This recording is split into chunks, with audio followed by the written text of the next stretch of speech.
You are now rocking with the hottest boxing podcast in the land. Tru Media Boxing Radio with your host, Coach Malachi Williams. True.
For the thousands in attendance and the millions watching around the world,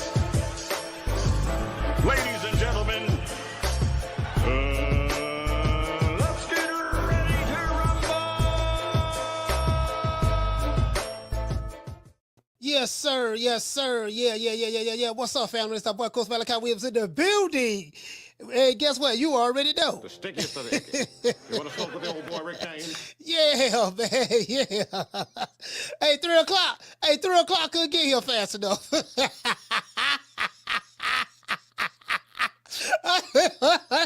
o'clock. Boy, 3 o'clock couldn't get here fast enough. No, sir. True. No, sir. Get here fast enough. Hey, shout out to Fotex. Shout out to Superman. Shout out to the Natural. Shout out to Alejandro. Shout out to my brother, my good brother, man, Mr. Tomato Can, man. Shout out to Mr. Tomato Can. Hey, Mr. Tomato Can. I'm just saying, fam. Hey, shout out to Detail the Truth. Jamie from New York.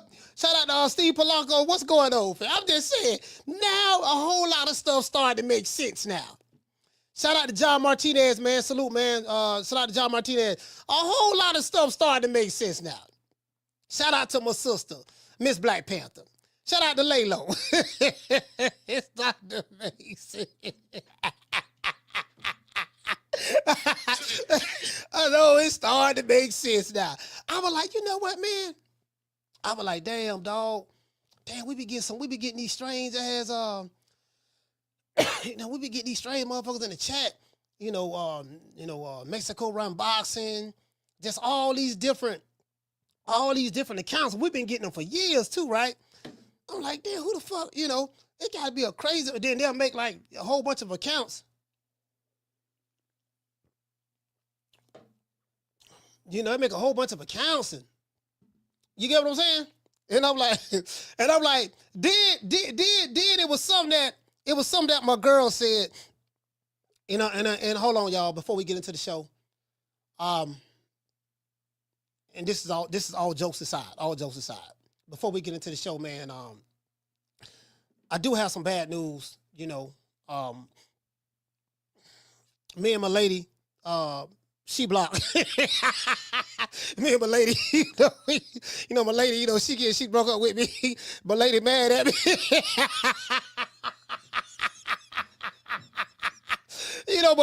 My boo, she mad at me. I ain't get enough for Valentine's Day. You get what I'm saying? So she go. You get what I'm saying? I'm like, damn, dog. Damn, baby, what I got to do? This motherfucker right there. And I'm like, Lord, why? Lord, why? Why, Lord? Why? Like,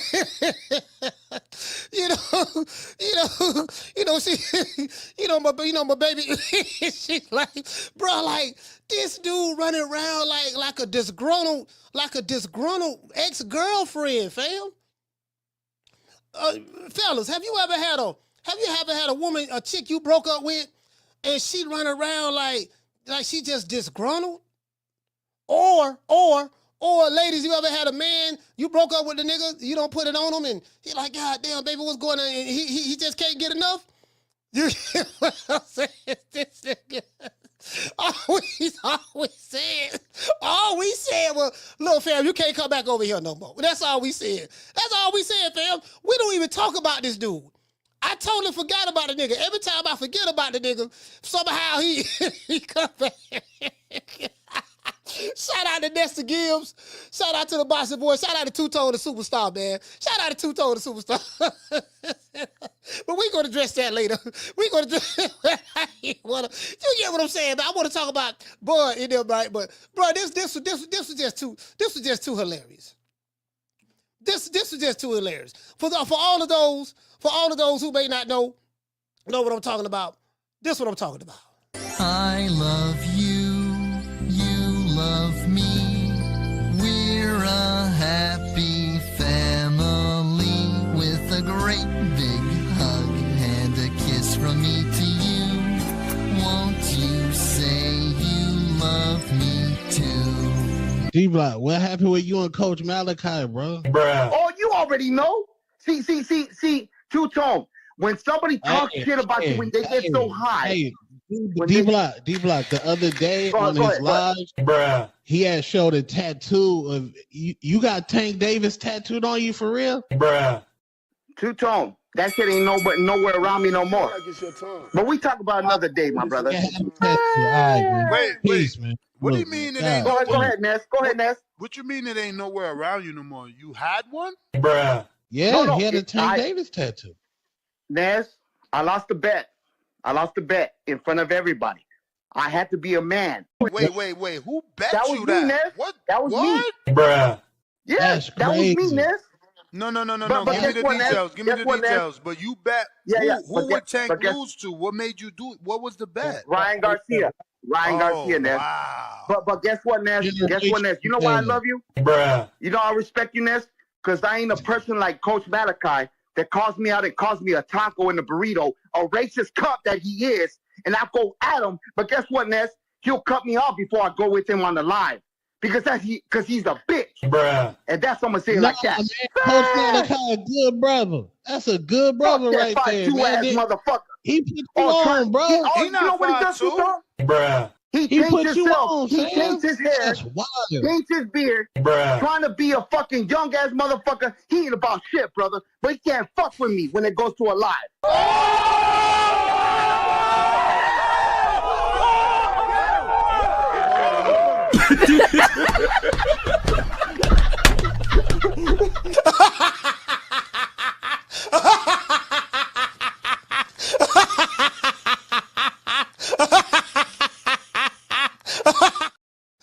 Bruh, I don't know why. I'm like, Lord, why? Listen, somebody sent me this. I ain't gonna say who sent it to me. As soon as he sent it to me, I say, got him. I say, I got to get him now. I got to get him. He don't jump out the window. And I'm like, damn, dog. You know, like, that's gonna be, oh, damn, my baby mad at me. She dissing me. You get what I'm saying? Like she said it with so much anger and vigor. And I'm like, damn, man, like what did I do to my boo? All, you know, I'm just saying my baby, I'm like, damn, dog. Like this. This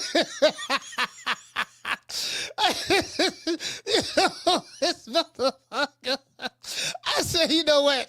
I said, you know what? Fuck it. I say, you know what I'm gonna do? I said, I'll probably just reach out to Ness. Since he ducked the smoke, since my baby ducked the smoke from Rick Timms. Maybe, you know, I don't believe in hitting women. I don't hit women. You know what I mean? But, you know, maybe I can get in contact with Ness, and maybe me and my boo, we can do some domestic. We can do some domestic. You know what? Domestic. DMV. We can do some DMV on the at Border Wars. True. Fuck it. You know, my baby. Y'all, my baby mad at me long. My baby mad long. Baby, please. please, please. Hey, Bless, please.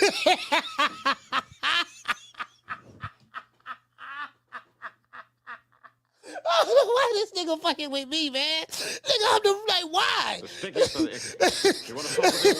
Anyway, let's get into the show. Let's get into the show. You try to diss me about my features? Fam, like my nigga, you, oh my God. When do I start? You younger than me and look older than me. You know what I'm saying? You got my 5 chins, 4 necks, and you pregnant. You get what I'm saying? Nigga call it. What you wanna, like, baby, what did I do, baby? Okay, look, hold on. All jokes aside, y'all. Baby, she blocked. I'm sorry, baby. Baby, if you wanna come back home to Papa, you get what I'm saying? You can come back home to Papa, baby. You get what I'm saying? You ain't got to go around. You get what I'm saying? Going to my partner, Mr. Gibbs and Tone and all that stuff. That you ain't got to go around going on the show and scandalizing my name, baby. Again, baby. I apologize. I ain't get you enough for Valentine's Day. I understand that. There, I know your stomach. I know your stomach fat and all that. There, you got a fat face and them whole fingers and stuff like that. But don't worry about it, baby. I'm sorry. You get what I'm saying? So, baby, you want to come back home? You want to come back home, baby? Come on back home. I didn't mean to break up with you. True. God damn. True. This nigga had like,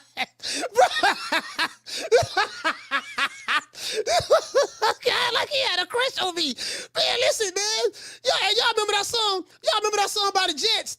Y'all remember that song by the Jets? It was a group called the Jets. They made it. Y'all look it up. It was a group called the Jets, Jets in the 80s, right? They made a song called "I Got a Crush on You." This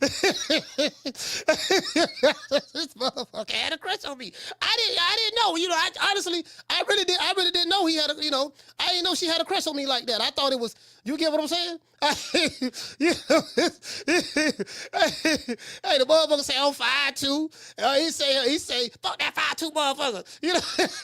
And that's had to correct him. I was like, man, he called me a taco eating, burrito eating. And then she said I was racist. I'm like, damn, boy, she sound like a disgruntled. Like, damn, dog.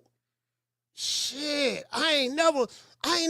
listen, this is my first time experiencing this here. I ain't never had a he-she online, like, have a crush on me like that. Like, damn, you get what I'm saying?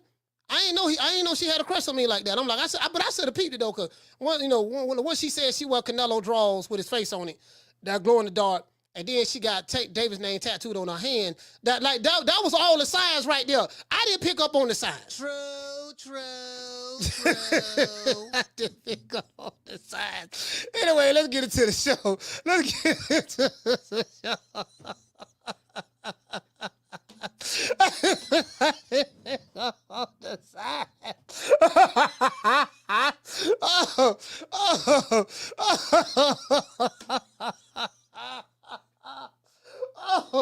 You know what? I need to meditate. Hold on. Before we get into the show, before we start talking about what we're going to talk about today, we got to give a shout out to our sponsor. Today's show has been sponsored by Foster's Barbershop, 1923 West Main Street, Tampa, Florida. Anytime you're in the city, you want to book an appointment, and you get what I'm saying? You want like your own privacy and stuff like that. You don't want to be around a whole bunch of people. You don't want to have a lot of people waiting on you. This is an exclusive barbershop. A lot of celebrities go here to this barbershop right there in West Tampa, Florida. That's Foster's Barbershop. In order to book an appointment, just go to Bookski. Download the Bookski app. B-O-O-K, like book, S-K-Y. Download that, and you'll be able to book an appointment. Look up Foster's Barbershop. Let's give our sponsor a round of applause. Yeah, man. Bruh. Yeah, but before we get into the show, I want to do a little meditating. Do y'all want to meditate with me? You know what I mean? My baby sent me a letter. And, she sent me some via video, and she want me to think about my wicked ways, because I wasn't treating her right. So all the fellas out there, you know what I mean? You got to treat your lady right. You got to treat your lady right. This is an ASMR live stream. Here's my bad. I hope you get to fall asleep and feel very, very good.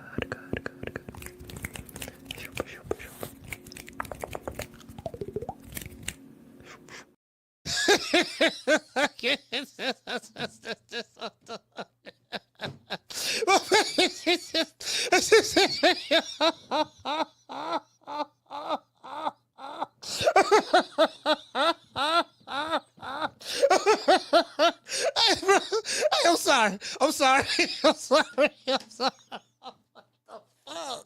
The fuck?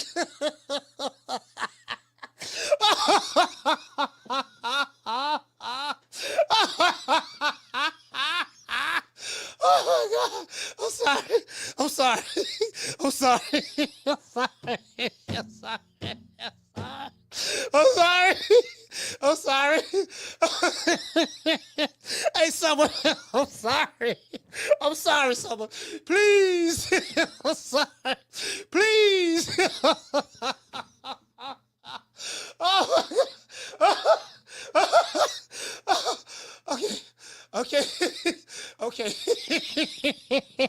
Okay. All right, y'all. This is very unprofessional of me. Let me go ahead and all right, I'm sorry about that. This is a professional show. I apologize. This is a professional show. I'm being very immature right now and unprofessional. Please forgive me. It won't happen again. To this day. Won't happen again. True. Anyways. Anyway, let's get into the show. Now, Terence Crawford says Bill Haney gave him the idea to fight Canelo. Now, I'm not gonna sit here and lie to you. When I first heard Bud say that kind of shocked the hell out of me. It kind of caught me totally off guard because I'm like, damn, for real? Like, okay, let me get this straight. Because, Bud, you went from, okay, there's weight classes for a reason. When the mention of one time before, Canelo, the mention of Canelo, he did say that on video before. But then Bill Haney, of all people, Bill Haney told him, and I don't know if Bill Haney sees something or he was sincere or he was joking. I don't know. You get what I'm saying? But however, irregardless of what, the fight is here. Irregardless of what, the fight is here. When I say here, I don't mean here like they're fighting tomorrow, but what I mean is, for what we know, they have signed contracts to fight each other. Hey, shout out to Bless. Bless say, Coach, what did I miss? You ain't miss nothing. Hey, you ain't miss nothing. You get what I'm saying? You didn't miss nothing. You get what I'm saying? So it ain't nothing, Bless. You know what about? Me and my old lady. Hey, me and my old lady. What my ex. My ex. She kind of like, she took it hard. She took the breakup hard. So she took the breakup hard. She called it. As a matter of fact, okay, before we get into the show, just in case nobody know, you just coming on right now. Before we get into the show, me and my old lady broke up, and apparently she want to come back. She want to come back. So do you guys think I need to reach back out to my old lady to get her to come back? I love you. You love me.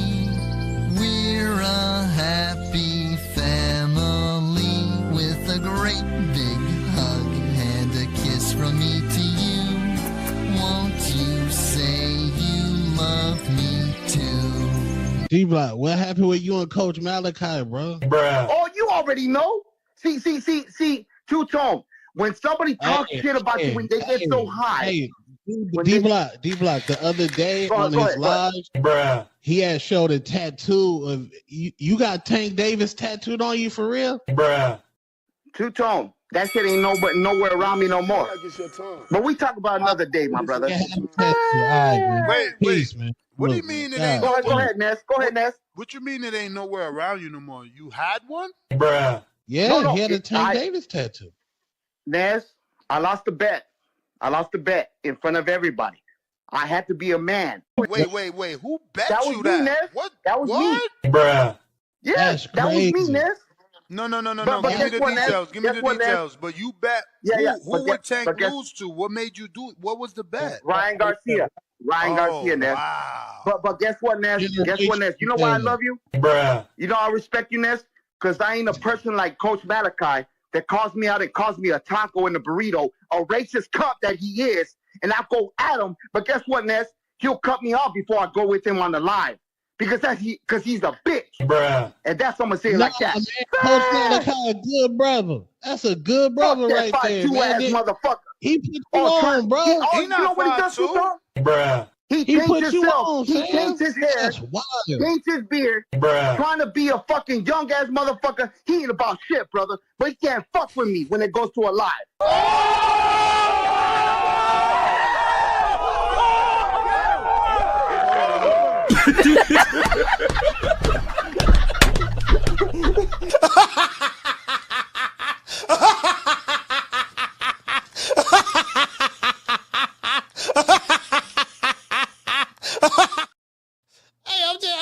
I'm just saying. So I'm like, what did I do?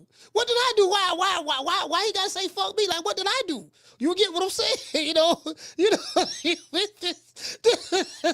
did I do?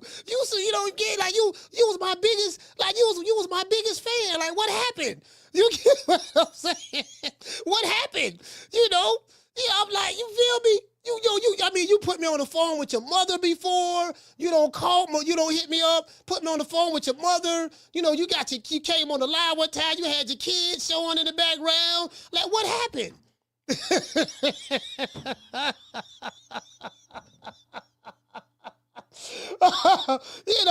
I'm like, you get what I'm saying?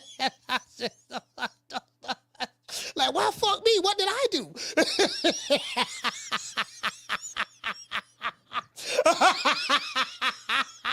Hey, Mr. Savannah, I'm just saying, again, I don't know if he was in love or what. Maybe he was in love. Maybe he was in love, and maybe she was in love, and that's probably what Rick Till called her she block. Maybe she was in love, and I didn't know. I didn't know. You get what I'm saying? Maybe I misread the signs. I kind of like misread the signs and all that. You get what I'm saying? It is what it is, man. It is what it is. Oh, man. Hey, EMS say, you called him a taco and a burrito, coach. Oh, okay. I don't remember saying that, but if I did say it, okay, you a taco and a burrito. What ain't not racist about that. You get what I'm saying? I'm just saying, fam. Anyway. He said, because I'm a bitch. Why I got to be a bitch? I'm saying, but why I got to be the bitch? I'm like, I'm the man in the relationship. You the bitch. Like, come on, like, baby, come on. Get what I'm saying? Like, I'm the man in the relationship. You the one when, Canelo draws with his face on it and confessing your love to me, getting tattooed on your head. Like, you call the show all the time, saying, listen, the same stuff he said to Ness. You know why I love you, Ness? You know why I love you and respect you? Because you ain't like Coach Malachi. It's like, dude, what is it about me and breaking these other men's hearts? It's something about me. Mama Holyfield fell out with me. Mama Holyfield was cool, but then she wanted me to. She just flipped out on the show. Y'all seen that? So Mama Holyfield fell out. Gave me some of her best. Reggie, when I was in San Antonio, she fell out with me. Now she blocked don't fell out with me. What is it? God dang. The women don't fall out with me. Women don't fall out with me. What is it? I'm just saying, anyway, let's talk about the show. The women, why I don't go through this with the women? That's what I'm trying to figure out. Why I don't go through this with the women? That's all I'm trying to say.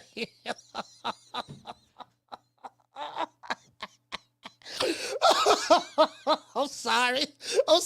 Let's get to the show. I'm gonna say he smoked Reggie. Just saying, but baby mad I done lost my girl. Can y'all please help me get my baby back? Sources say that she on Twitter. The app forming on Twitter. Y'all please reach out to my baby. She been sending me tweets, dissing me and stuff like that. But y'all reach out to my baby and tell her, just let her know I didn't mean to hurt her. I didn't mean that. You get what I'm saying? Just let her know I'm sorry. Okay, y'all let her know that. True. Oh my God. Oh man. Anyway. In a recent interview on Cigar Talk, Najee asked Terence Crawford, when did the idea of fighting Canelo come to fruition?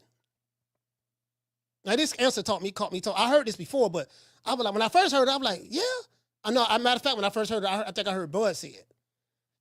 I think he was the one that I heard say it. Then he said it again on Cigar Talk with Najee. Najee do a good job, man. There's some dudes in the game I really, really like. They do really good work. Najee, Cigar Talk. Of course, Ness to Give. Ness, the boxing voice. He the voice of the people. So the boxing voice do great interviews. It's a couple of people. Andre Ward with all the small podcasts. He do great interviews.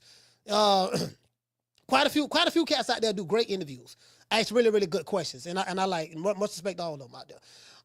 But in a recent interview with Cigar Talk, as I said before, Najee asked Terence Crawford, when did the idea of fighting Canelo come to fruition? Crawford explained that it was Bill Haney's idea for him to fight Canelo. Now that caught me total off guard. I can't even front. It caught me total off guard. Bill Haney, this is what Bud said, and we're going to play it. Bill Haney told Bud, that's your fight.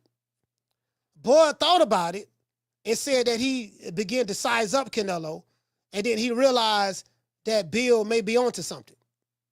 And that's when he decided to fight Canelo. Now, I'm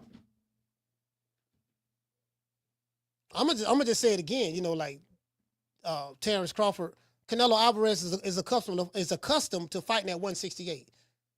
The chances of him beating Canelo is going to be, I don't want to say slim to none, but it's going to be rare. Put it this way: if he could beat Canelo, it's going to be something else. Some people would say he's going to get stopped. Possibly so. I don't know. I'm riding with Bud, but, if he gets stopped, it's so big. You got stopped by all-time great. You're daring to be great, right? when Canelo moves up, fight people, he dared to be great. Now, some people say, well, Bud just want a payday. All right, well, he getting a payday and he daring to be great. Every fighter wants a payday. All of them, including Canelo. That's why he signed with Turki Alalshihk. So when I hear that, oh, man ain't going to, well, we're going to find out. We'll find out in September. However, but that's neither here nor there. Bill Haney told Bud that that's your fight. You get what I'm saying? And guess what? Turki Alalshihk made it happen. As a matter of fact, had it not been for Turki Alalshihk, there's a lot of big fights that's going on in boxing today that we would not have. We wouldn't have got Alexander Usyk and Tyson Fury twice. We never would have got that. We damn sure wouldn't have got doggone Beterbiev and Bivol fight. They were trying to make that fight years ago. And doggone WBC, Mauricio Suleiman said that because of the war that's going on with Ukraine and Russia, he would not mandate that fight with the WBC. I got the receipts on that. We did a show on that. And because I was going off on Mauricio Suleiman, because I'm like, man, that's hypocrisy. What does the war with Ukraine and Russia have to do with Beterbiev and Bivol? They don't have nothing to do with that. They don't have nothing to do with the politics that's going on in Russia. One guy lives in America and the other guy lives in Canada. But even if they did live in those countries, they don't have nothing to do with that. You get what I'm saying? So I totally disagree with that. Shout out to Bruce Gas. Shout out to Bruce Gas. Shout out to the Martin. Salute, fam. Salute, fam. Terence Crawford was then asked, when does he think that he will retire from boxing? Crawford replied, when I want to. Bud says I will retire on my own terms. I'm going to retire from boxing before I let boxing retire me. A lot of fighters let boxing retire them. Roberto Duran did it. Sugar Ray Leonard did it. Tommy Hearns, some say, did it. Quite a few old school. Sugar Ray Robinson did it. He went broke, had to come back to fight for money. Joe Louis did it. If you don't manage your money right, a lot of these guys, they keep fighting. You get what I'm saying? Shout out to everybody watching the show. We got over 440 people watching right now. Shout out to everybody watching on X. And to my boo, She Block. Baby, I know you watching. I know you hurt, baby. Baby, I know you hurt. But I got some pig feet over here. Baby, I got some hog maws over here. I know you like hog maws, pig feet. I got some more tacos. I got some burritos for you. I got some Coronas for you, baby. You get what I'm saying? And I know you've been having trouble losing weight. You get what I'm saying? But, boo, I tell you what, I broke up with you for a reason. It's okay, all right? Them boys over there on the boxing boys, they're gonna take good care of you. But it's over with me and you, okay? So you don't have to be disgruntled. I know you're still in love. You know what I mean? I know you're still wearing your Canelo undies. And you probably got a poster of me on the wall, in your room if you haven't tore it down. And I know you still got Javante Tank Davis name tattooed on your hand. So all I'm saying, baby, you know, it is what it is. You're in love with 3 people. Okay? You'll be okay. It's all right. He said he's going to retire from boxing before he lets boxing retire him. And I totally agree with that. You know, I think every fighter should be able to do that, you know, if they're lucky enough and fortunate enough, right? Now, me personally, I told you guys this here. When I came back from Crawford's training camp back in June 2024, do you guys remember what I said? As a matter of fact, no. I came back from the training camp, and then I came back from the fight. And I specifically said that, you know, I just got a feeling that Bud gonna retire next year. I said this last year. I said I think I don't see him fighting past next year. And the reason why I said that, I said because, you know, next year he's gonna be 38 years old. He's gonna be 38 years old. And I saw him sparring and stuff like that. He looked good in sparring. And but I was like, I just had a feeling like, you know, again, I didn't hear this from Bomac. I didn't hear this from Bomac, Red, Saul, you know, Esau. I didn't hear this from Bernie, Cheek, Ashley, none of the, you know, nobody, you know, Allen. I didn't hear from nobody, just that, you know, I just had a feeling. That's my intuition. You get what I'm saying? That's just me. Now, again, I could be 1,000% wrong, but again, it's just an intuition I have. You know, this is before we heard anything about Canelo. Like, I want y'all to take this into consideration. Canelo wasn't even in the equation when this came to my mind. When I was there, when this came to my mind, he wasn't even in the equation. August of last year, y'all look that up. I don't know if they was talking about fighting Canelo in August of last year. I don't know. I think maybe so after that, or it could have been before. I really don't remember. To be fair, I really don't remember. But it wasn't at a high. If they were talking about it, it wasn't at a high fever pitch that it is now.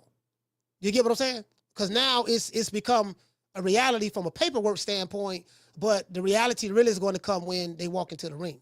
You get what I'm saying? So, as I said before, I heard nothing from Bud or anyone from his team. I went off of my own observation and intuition. In this interview, Bud explains the hit pieces that the media put out against him once he came to the welterweight division. Now, I meant to pull that video up in my library because I do have the video. We probably do part 2 of this show. Crawford was real in his interview. He explained why Canelo is the biggest risk of his career. Absolutely. The biggest risk of his career. We'll get into the interview during the show. What do you guys think about what Bud had to say in the interview with Najee, Cigar Talk? And also, it's a whole lot of stuff I want to talk about, but I'll probably do a video on this after the show about Tank Davis. I saw his interview as well. You know, people know that Tank and Bud have issues. They don't like each other. Tank don't like Bud. Bud don't like Tank. Again, that's between them. You know, I'm not going to not like Tank because I'm all right with Bud. You know, and I'm not going to not like Bud because I'm not all right with Tank. You get what I'm saying? So it is what it is. But you know, that's between them. You know, 2 millionaires. You know, one guy got a net worth of $10 million. Another guy got a net worth anywhere from $18 to $20 million, according to which source you go to. You know, whether CelebrityNetWorth.com or another one. So, and that net worth is going to increase even more after the Canelo fight. So, you know, again, both of these guys are millionaires. Whatever issues they have, that's between them. I don't have a dog in the fight in that. Those are both fighters. Shit, both of them will whoop my ass. So it is what it is. It is what it is. So anyways, before we get into the show, we got to say all praise due to the Most High, the Most Exalted, the greatest human being on the planet Earth, Mr. Al Haney. Well, you know, I guess I got to be like everybody else and sing Al Heyman. I can quit my job now, baby. 6 figures, baby. You feel me? I'm about to But a name. Do you have a name? Oh, nah, I ain't got no name, you know. Name them names, man. They know who they is. Name them names, please. The names need to be named. They know who they is. The Mexican Monster. Yeah, man, it is what it is, man. The Mexican Monster, man. Shout out to the Mexican Monster, man. It is what it is. Now, what we gonna do now? This is what we gonna do. Today gonna be a special show. My baby watching. I know she watching. Hey, boo. You know what I mean? My baby watching, so it's only right that I make this show special for her. And I plan on it. I plan on giving my baby, everything she want. My baby, my boo, she blocked. Who you think he is, DJ Quick? No, huh? No, I ain't say Kid Capri? I didn't say Huh? Oh, you must be Jimmy Walker. Blue, you ain't nothing. You don't deserve nothing. You don't get nothing. You get what I give you. I got a contract between me and you that say you do what I tell you to do. Therefore, shut the fuck. Don't say nothing. Don't speak to me. Don't look at me. I tell you something. Money, I just said. Blue, if I raise up, gonna be trouble. Trouble. I'm walking off. You get what I'm saying? So, today, it's Black History Month. It's Black History Month, too. Valentine's Day done went by. It's still Black History Month, you know what I mean? So, it is what it is, all the fellas out there, if your woman mad at you, do what you got to do to get your girl back. That's all I want to say. True. My bitch going around on other channels, talking bad about me. Like, goddamn, baby, why you do it like that there? You get what I'm saying? Shout out to the lovely Miss Connie. Shout out to Raymond Moore. Salute, brother. Shout out to Mike J in the building. Shout out to Philip J. He say Bill Haney gonna get Bud stomped on. I'm not gonna lie, fam. I don't Philip J. I don't see Bud getting stomped on in this fight. He might lose, and I'm not saying he will lose. You know what I mean? I could see him losing, but I don't see him getting knocked out or stomped on. I mean, Canelo ain't stomped on nobody in years. You get what I'm saying? So, I don't see that. I don't see that to be fair. Now, of course, they do have weight classes for a reason and stuff like that. That's what makes this fight so that much more intriguing. No one says anything about Canelo's skills being better than Bud or Bud's skills being better than Canelo. No one says anything about that. When they talk about Canelo in this fight, they talk about his punching power. That's it. They talk about his punching power. But I do have to add his ring IQ. He's a very intelligent fighter. You have two of the most intelligent fighters in boxing fighting each other in September. Canelo has a high ring IQ. Bud has a high IQ.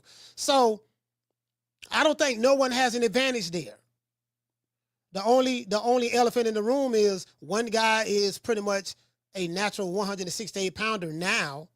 He's been there for a little bit, and the other guy has never fought there before. Never. So that's the elephant in the room.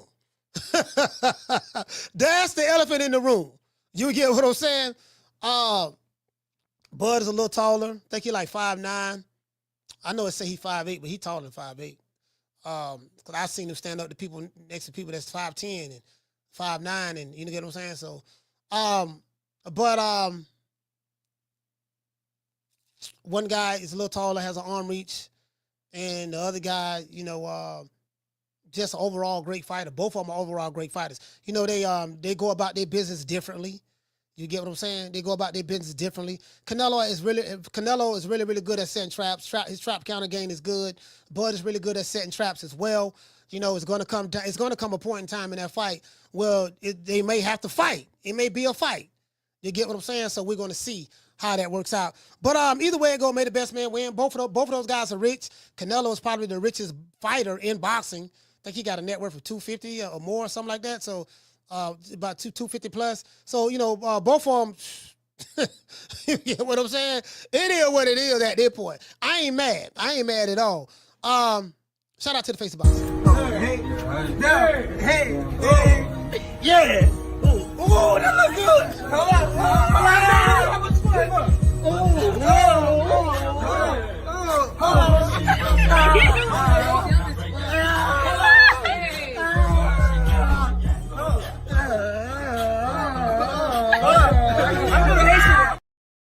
Hold on, let's get to the super chat. Shout out to Jamie. Hey, okay. Dropping that quarter over. Bam, dub on your boy. Hey, Leroy. Super chat received. Playtime's over, boy. What does he say, Coach? He said you first broke Mama Holyfield hard. Now she blocked. You got to stop. Yeah, I know, man. I ain't, you right about that, Jamie, man. I feel bad about it, fam. Shout out to BR. Hey, okay. Dropping that $2. Bam, super chat on your boy. Hey, Leroy. Super chat received. Hey, BR say, Coach, hit the damn song. We came up with the Jeopardy song because of this nigga. Like, he was the reason. Well, sorry about that. I'm so disrespectful. She was the reason. She Block was the reason why I came up with the Jeopardy song. Calling here 4-5 times, filibustering. You get what I'm saying? I said, man, I'm tired of this shit, man. This motherfucker getting on my nerve. Let me go ahead and come up with the Jeopardy clock. We came up with the Jeopardy clock because of her. I'm sorry, y'all. I didn't see the signs, but I didn't know she was in love with me like that. I didn't know. Shout out to Philip J. The stickiest of the icky. You want to smoke with the old boy Rick James? Hey, okay. We're dropping that quarter over. Bam, dub on your boy. Hey, Leroy.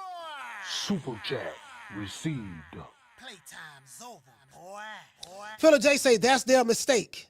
That's their mistakes. Everyone says Bud has better skills in what? Switch hitting? But who has the better defensive skills? I think it's pretty even. You get what I'm saying? Like, I don't, there's nothing that I see that Canelo does that I can say he has a huge advantage over Bud in this category outside of punching power. He's the bigger, I would say, stronger guy.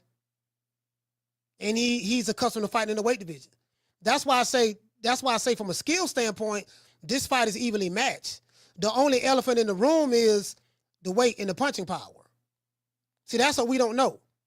And you probably gotta lean towards the guy who has been fighting in that weight division. He's accustomed to that weight for a long time. He's been there for a while. And the guy who has big punching power. Now it is true that Canelo hasn't knocked anyone out in 4 years.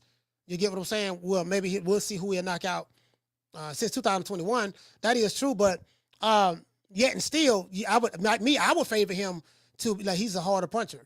Strong. Well, he's the bigger guy, stronger puncher because he's been in that weight division a lot longer. You get what I'm saying? So, I mean, we'll see. We just got to find out, fam. But everybody going to feel the way they feel, and there's nothing wrong with that. Again, I don't have a dog in the race. I'm riding with my guy, but I don't have a dog in the race. I'm not emotionally attached to it like that. At the end of the day, coach ain't getting none of the money. I'm not going to get any of the money unless I place a bet on it, but I'm not going to get any of the money. When Bud get paid, Canelo get paid, guess how much I get paid? Zero. True.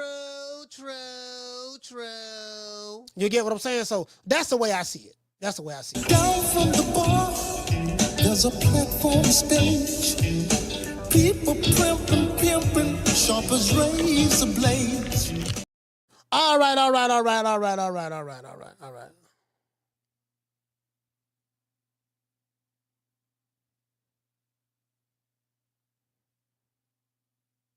Sorry about that. Hold on, y'all. Texting on somebody.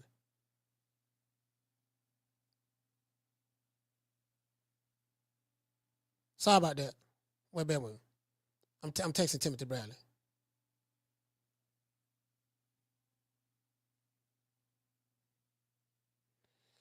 Yeah, all right. Sorry about that, y'all. Hold on, we got a cash out. We got a cash out, man. Look like we got 2 cash outs. How many cash outs we have? Nah, we don't have a cash out. We only got 1 cash out. Shout out to Harvey. Cash out. We're dropping that quarter over. Bam, dub on your boy. Hey, Leroy. Super chat received.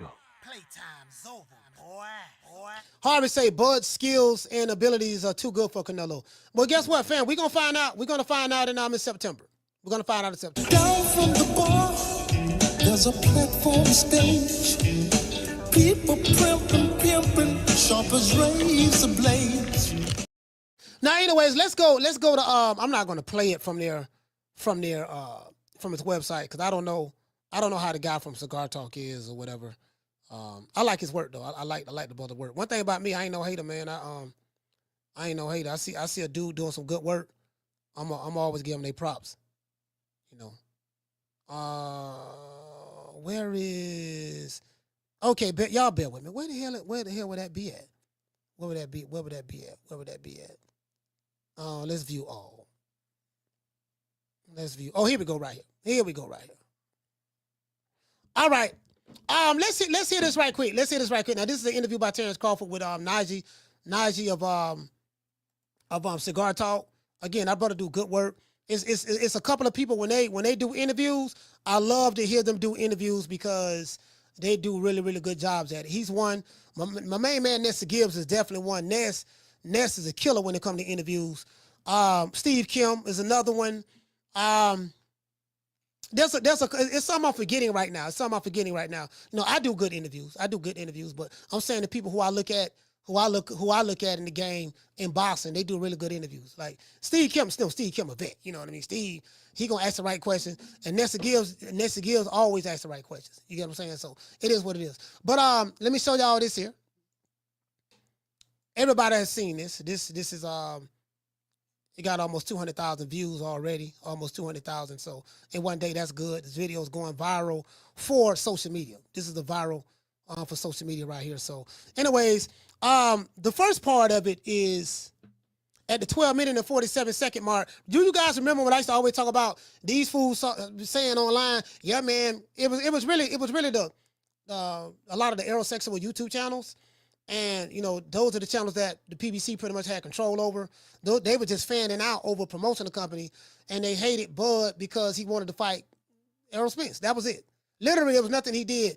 And they made every excuse. Oh, man, he re-signed with Top Rank. Well, a person can re-sign with who they want to re-sign with. What the hell does that got to do with you liking the fighter? You get what I'm saying? Like crazy, like Bob, like Al Heyman got white folks helping run his company. He got Tom Brown, he white. Shelly Finkel over there, he white, managing doggone Deontay Wilder. It's like these dudes pick and choose when to have racial, when to be have racial outrage. Do you get what I'm saying? So he spoke about that. Not necessarily the racial outrage part, but let's see this part right here, because I told you guys these niggas be talking about a guy who has a net worth of 8 figures, you know, saying that he doing bad business. And again, it's the dumbest shit I ever seen in my life. He'll say like, you know, oh, he having 4 X, Y, and Z. How do you rate your resume? I haven't gotten They spoke about the resume, right? But I'm gonna tell you something. I showed you guys. I say the hate started in 2018. Y'all look this up. I did it on the show several times. The hate started with Bud in 2018. And the shit he say on here is like, damn, dog, like this is exactly what I told him. Like damn near word for word. Not word for word, but damn near. You know what I mean? So let's go. Proper credit. What do you think it is? Because like people criticize the resume and they'll say like, you know, oh, he having 4 X, Y, and Z. How do you rate your resume? I think I got one of the best resumes in the sport of boxing.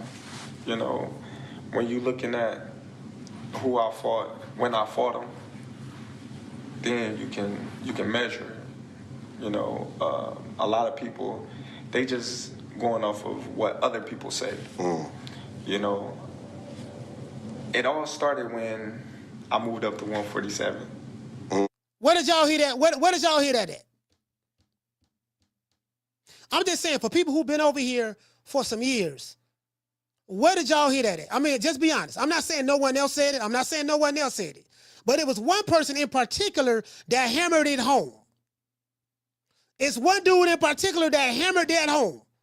I did a whole show and broke it down, I pulled up the receipts. Ain't nobody pulled up the receipts. Nobody did. I pulled up the receipts and say, look at all the videos before 147, and then look at all the videos once he hit 147 and after. We went to Shigo page. We went to Fagnon page. We went to some of the Alphabet Boys page, meaning BF and Jabba the Hutt. I did all that here. Blue Blood Sports TV, same thing. I look at the video they made before and look then after. Same. I said I said the same thing, the exact same thing. Let's continue. Hold on. You never heard anything negative about Terence Crawford resume or him this or him that until I moved up to 147. That's true. And I called out all the... You heard what he said? Now, you heard what Najee said? Najee said that's true. True. Najee bear witness to what Bud said. He said that's true. Let's go back and hear it again. One more time. A lot of people, they just going off of what other people say. You know, it all started when I moved up to 147. You never heard anything negative about Terence Crawford resume or him this or him that until I moved up to 147. That's true. And I called out all the PBC fighters. PBC owned the 147-pound at that time division. Yeah, for sure. So listen, we've been down this road already. Wrong side of the street. Top ranked Toby. You should have left Bob. Al Heyman the best. Al Heyman the best. But y'all remember that? Please. Listen, I showed y'all the video from 2018, 2017, 2018, how it was back then with the PBC. It was like one big happy club, fam. Because PBC didn't come around until 2015. That's when they became a company, 2015. And I showed y'all what it was like in 2017, 2018. Literally. The same niggas who hating on Bud today was his biggest fan yesterday. Especially Boss and Shigo. Literally. You get what I'm saying? Except Jeff Horn. Right. Jeff Horn was the only champion that PBC fighters. Him this or him that until I moved up to 147. That's true. And I called out all the PBC fighters. PBC owned the 147-pound at that time division. Yeah, for sure. Except Jeff Horn. Right. Jeff Horn was the only champion that was in top ring stable. All the top contenders, all the champions was in PBC. So before I even stepped foot in the welterweight division, I'm like, I want Keith Thurman. Right. I want Errol Spence. I want all the top fighters. So then they looked at me like the black sheep to come and to mess up the party. And they like, oh, no, he this, he that, he this, he that. What they say, what Keith Thurman said. Y'all talking about this dude Haney who got a world title yet? I won a world title. I got a title now. What's up? Can we fight, y'all? Nah. It's all excuses. Now I'm on the wrong side of the street. Where did that even come from? I remember that. I never heard y'all make up a side of the street until I moved up in the division. You know. That shit was true. That shit was true. That shit was true. When it talk about, man, size of the street. Oh, man, Terence Crawford wrong side street. Terence Crawford wrong side street. You get what I'm saying? I'm with PBC, HBO. I'm with PBC, Showtime, Fox. He with Top Rank, ESPN. Only way that fight can happen, they gonna have to come together and do a joint thing and make that happen. Who did he fight? Who did he beat? Man, he ain't fought nobody, man. He ain't fought nobody. Listen, who he fought better than who he fought better? He would have named the fighters he fought and said who Bud fought better than the fighters he fought. Who he fought better than I forgot that dude's name, Chris Algieri. Who he fought better than Chris Algieri? Bro, that's where it all started at, right there. All the pro PBC content creators took their cue and they all switched on Bud. They wasn't on no code. It wasn't no, we got to stick to the black man. And then they justified it. They were saying, because he with the white man Bob Arum, that makes him a Toby, and he didn't come to the pro black PBC. Where's popping at? Well, niggas drinking, hanging out in clubs, twerking, kissing each other, hugging on each other, loving on each other, wearing skinny jeans and all that there. He wasn't over there, so that's where all that came from. Now, I kind of figured that probably Al Heyman, they got mad because he wasn't signed with them. He wasn't signed with them. He wasn't signed with them. That's probably what it was, because Al Heyman wanted the monopoly on the game, and he didn't sign with them. He stayed with he was getting, his minimum was $3.5 million. That was his minimum, but that was the less he would have made per fight, but he always made more. You get what I'm saying? Based on the numbers he did on viewership, because he always had high viewership when he fought over there at ESPN. So, he always got, he didn't get paid no less than $3.5 million guaranteed. And he'll go up to $4 million, $5 million, stuff like that. His last fight with Sean Porter, he made $6 million. So he didn't leave broke at all. He left with some good money. And then, of course, when he became a free agent, of course, he fought BLK Prime, made 10 over there. And then Turki Alalshihk, I don't know exactly how much he made with Turki Alalshihk on the fight in L.A., I'm not going to lie. I know what they reported to the Nevada Athletic Commission, but what they report and what they really make is two different things, to be fair. And because, you know, their promotional companies get paid as well. That's not reported to the Nevada, if I'm not mistaken. That's not reported to them. You know, what the fighter is personally getting paid on his social, I think that's, you know, that's what they're talking about or whatever. You get what I'm saying? But his company is something else. Again, I don't know exactly how they got it structured, but I do know that, you know, the reason why these fighters have their own promotional company, even though they're not really promoting no fight, it's kind of like a, you know, just like a name on a banner or whatever, because they're not doing the heavy lifting like a Top Rank or Matchroom or Queensberry. Those are the guys that have the relationships with the networks or with the apps. You get what I'm saying? So the fighters partner up with them, another promoter, and then that promoter parlay that situation. You know, he gets the money from the network. So that's how that works. You get what I'm saying? But it is what it is. Let's go. They blackballing me now, and they got this mission to diminish all my accolades and all that. Bruh, I swear to God. Now, Bud already knew he was blackballed, but I said that. I said they blackballed him. As soon as he went, and everybody knew it. Everybody knew it. Like, they blackballed him. Black content creators and the black promotional company, PBC, blackballed the man.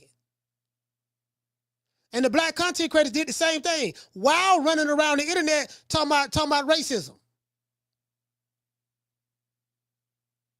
I didn't see no white content creators or white media outlets. I mean, they might have said some things about Bud resume and this and that, but some of the most racist shit that I've heard said about a black man, Terence Crawford, came from black content creators. Whether it was Moni Brown, Fagnon, the entire LDBC. I think Ness at one time, because he was pro PBC at that time. Shigo.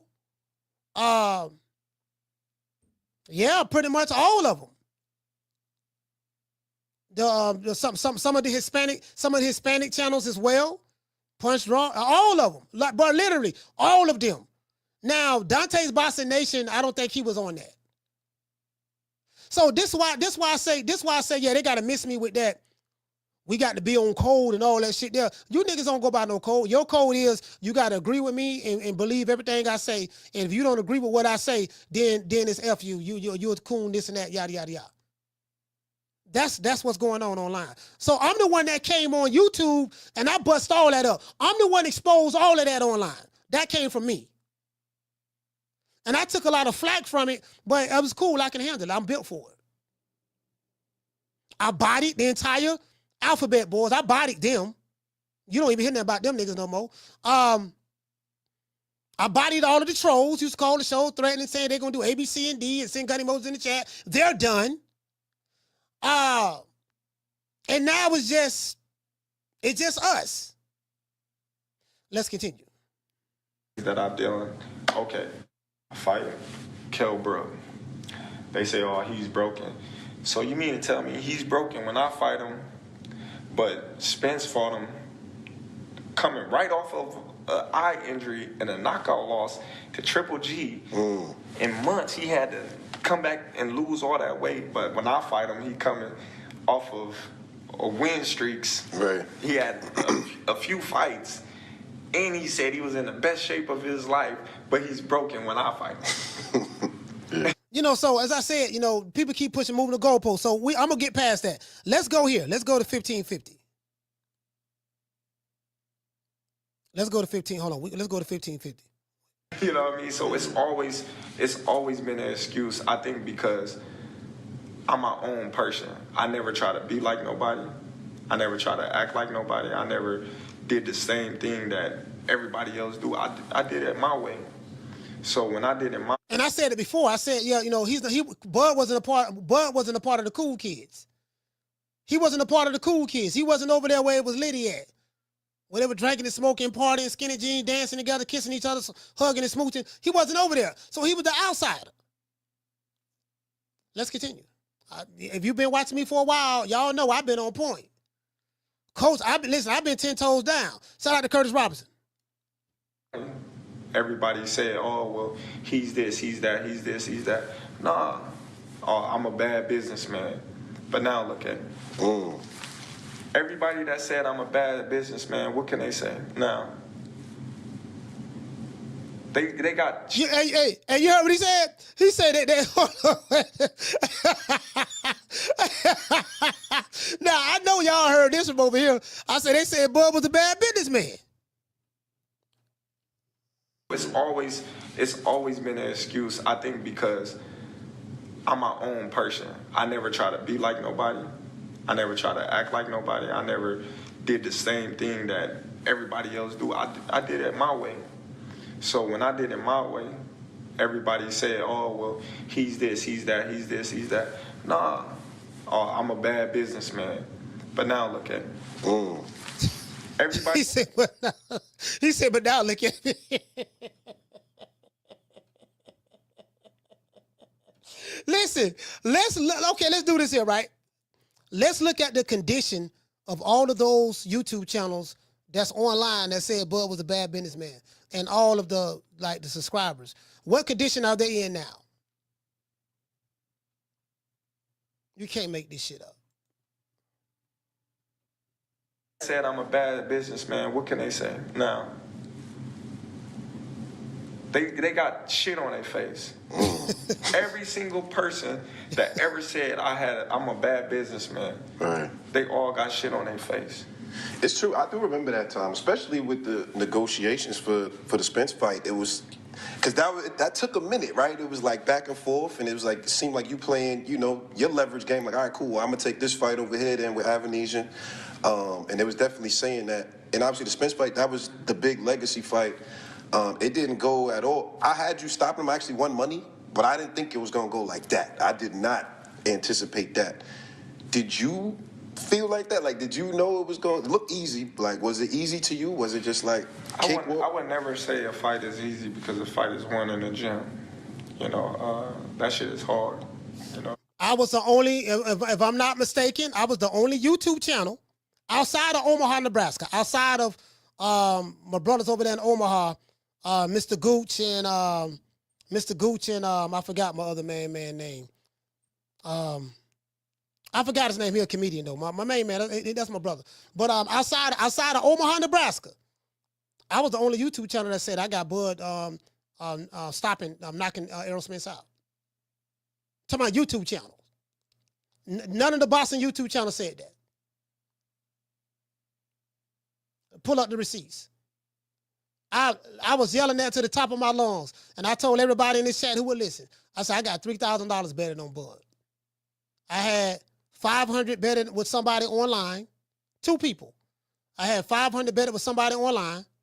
They sent it via Super Chat, and I told them, well, YouTube going to get $350 of that. I mean, $150 of that. Because YouTube take 30% of anything that's Super Chatted. But I told him to send it Cash App. So we ended up, making it $350 because YouTube take the $150. And then I betted, I forgot who that was, but I betted Keno. Keno betted on Spence. We betted a $100 bet. He sent the money up front, and it was another person that sent the money up front, Cash App. And I told him we went live for the party. We did a fight party, and I said, if I lose, I'm going to pay everybody out right now on live on air. And then I had money at the barbershop. When we bet on the street, we go to a barbershop called Cleve's Barbershop. When there's a street bet, we have to give the money to Cleve. Cleve holds the money. That's so it won't be no arguments, no fights, and none of that. Won't nobody reneging on the payment. When we bet on the street, somebody we trust has to hold that money. He get 10% of it, and the winner gets the rest. That's how we do it on the street. True. Let's continue. Things that we go through in training to get. All right, so let's go to 18. Bud kept it real right here, too. He kept it real right here, too. Let's go. Because I'm not them. Right. I'm seeing him fight them. I'm like, I'm not them. So he fought Ugas. Mm-hmm. Everybody was like, oh, man, he's back. All right. Everybody feel he back. All right, now we can fight. Yeah. Because I never wanted him to go right into me because I already knew what it was going to be. And it still happened to be the same thing. Yeah. he's heard this and that. He's been through this. He's been through that. It's like, come on. Yeah, that's what they said. That's what they said. I remember right before Bud fought Spence, what they were saying. Man, Spence. He beat Ugas. You see what he did? He the eye collector. He breaking ribs and collecting eyes. True.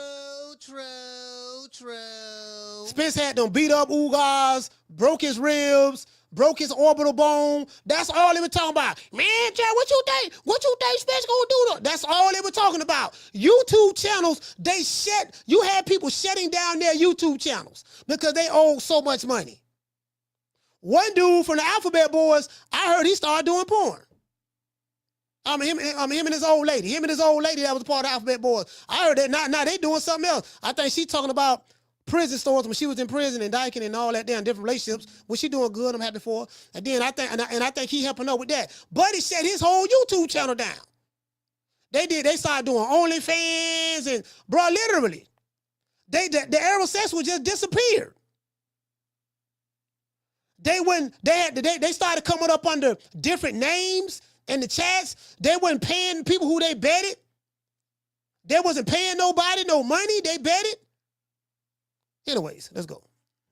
It don't matter what a guy been through. Like, I feel like I would beat him on his best day. Yeah. How important is legacy to you overall, right? Like you said, if this Canelo fight, if you're able to be successful and victorious, like, how important is it for you to be able to rank yourself amongst all the top guys that ever did this thing? It'd be great.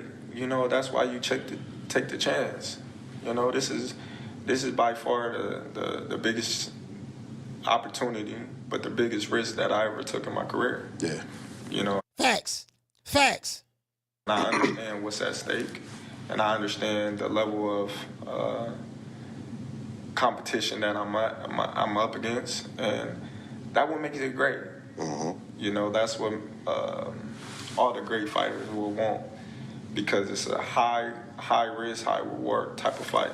That's a fact. You put yourself out there, you roll the dice, you come out on top. Look at everything that's gonna happen after that. You one of the top 5 fighters in the world ever, probably. That's what I was gonna ask you. Where you? Yeah, I'm like, you know what I mean? So that's another story for another day about the top 5 ever in the world, ever. I don't know about that, but yeah, you get what I'm saying? So, it's a great opportunity. It's a story that you can't write in the book. If he wins, he did the impossible. You beat the great Saul Canelo Alvarez at 168 pounds, no catch weight. None of that. You get what I'm saying? If he can beat him. And he's the bigger guy, stronger guy. Did you get what I'm saying? So, he do that. It's like, they still gonna hate. They still gonna hate. Like, they hate Terence Crawford's black skin. When I say that, I ain't talking about I'm talking about a lot of these guys. They hate his black skin. They just hate him. It's unfortunate, but hey, they have a right to do what they want to do. These guys are emotionally invested. And then let's go to the retirement, because I want to drop the phone lines. He spoke about Trey Songz. I will go to Trey Songz. Spoke about Tank. He said he don't like Tank. Tank don't like him. All right, that's between them. Let's go to 33. Fuck up the bag. Right. This was before. Right. And I was like, man. How does Terence Crawford know when it's time to hang it up? When I want to. I'm going to retire from boxing before I let boxing retire me. I always said that I'm going to retire on my own terms, and I'm going to feel good because everything that I did it my way.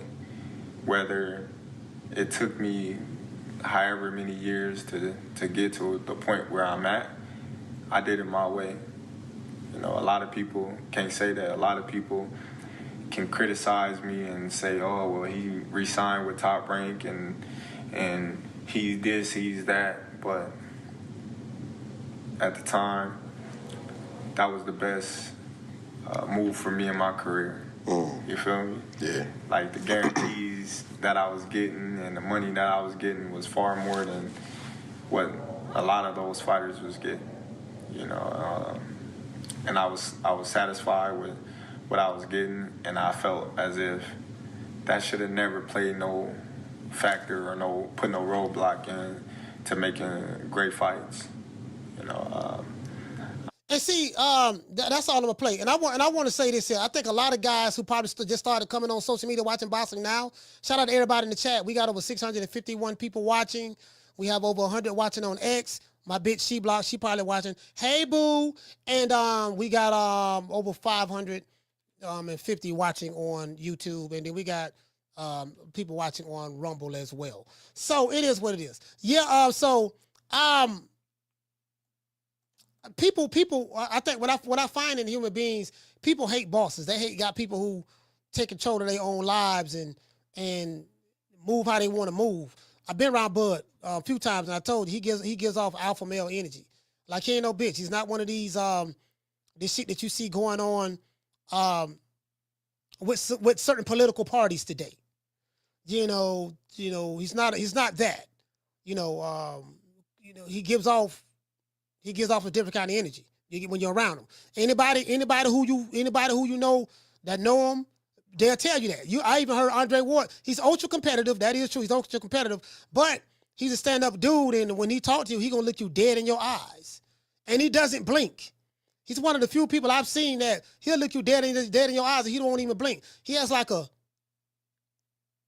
he's just staring through you, or you get what I'm saying, so to speak. Let's give everybody a round of applause.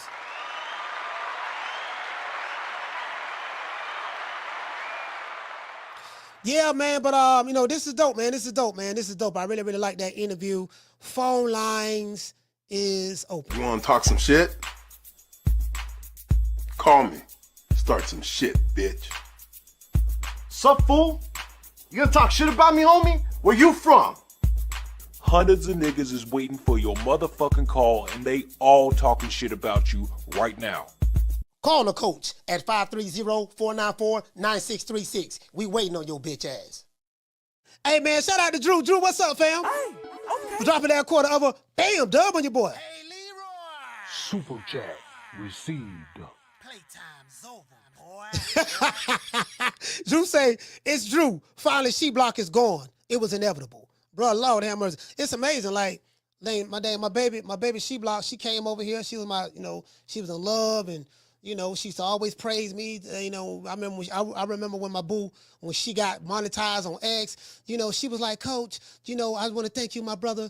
I'm monetized now. I'm going to get to the money, and I'm going to have the biggest podcast and this and that. And you gave me so much advice on what to do, and I really appreciate you. And he confessed his love right here on this show in front of hundreds of people in the chat, thousands of people seeing the video, and and he confessed his love, and then I remember one time she invited me to come on her spaces. Like, she always sending me links to come to her spaces, right? I went there one time and felt very uncomfortable. When I went there, she was just doing too much. Coach, we love you over here, and we got so much love for you, and we respect you, and everybody in the chat, you guys make sure that everybody in the space, you make sure you respect Coach, because Coach is the one, he's the one, baby, and and we love him over here, Coach, and everybody over here loves you. And it felt like, what?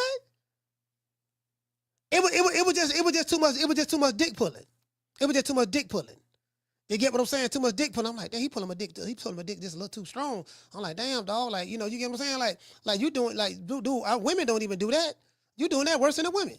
You get what I'm saying? Shout out to Curtis Robinson. Hey, okay. Dropping that quarter of a bam dub on your boy. Hey, Leroy. Super chat received. Playtime's over, boy.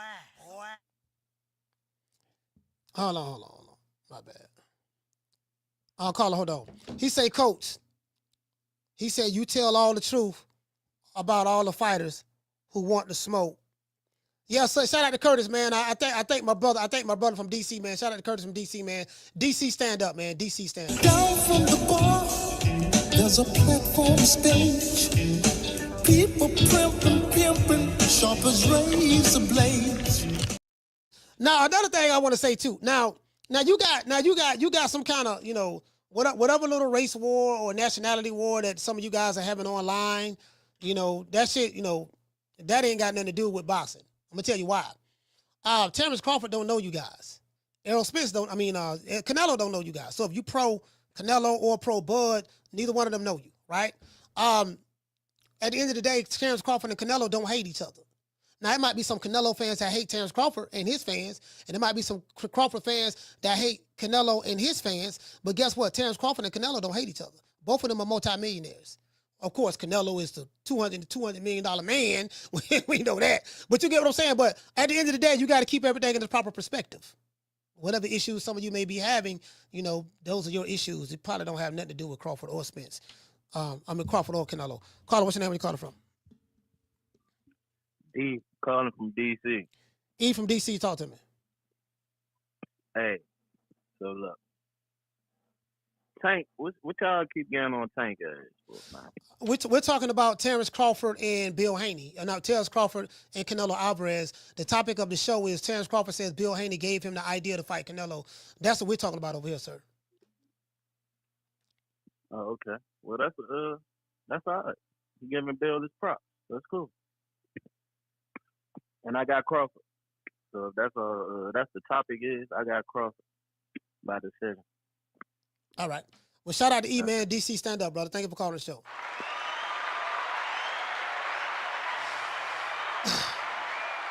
Yeah, shout out to Miss Felicia Williams in the building. Felicia's in the building. Let's give everybody a shout out, man. Felicia's here. We got the regulars here. Felicia's here. Who else is here? John is here. G5, The Natural, No Cap Entertainment. Miss Connie. RJ say, play the damn song. Y'all want to hear the song? That's my boo, and she misses me. She blocked. That's my. Did you know I was a captain? Say the hoe. Oh man, sorry about that, y'all. Trying to say these hoes, man. Let's give everybody in the chat a round of applause.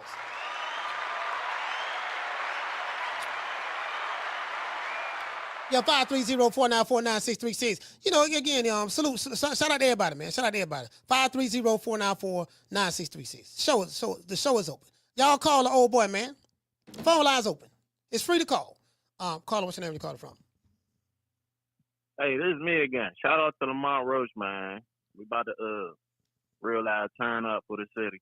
But look, what's going on with Schofield? And I'm saying that Shakur done poison him, man. Man, I think they got to be trolling, man.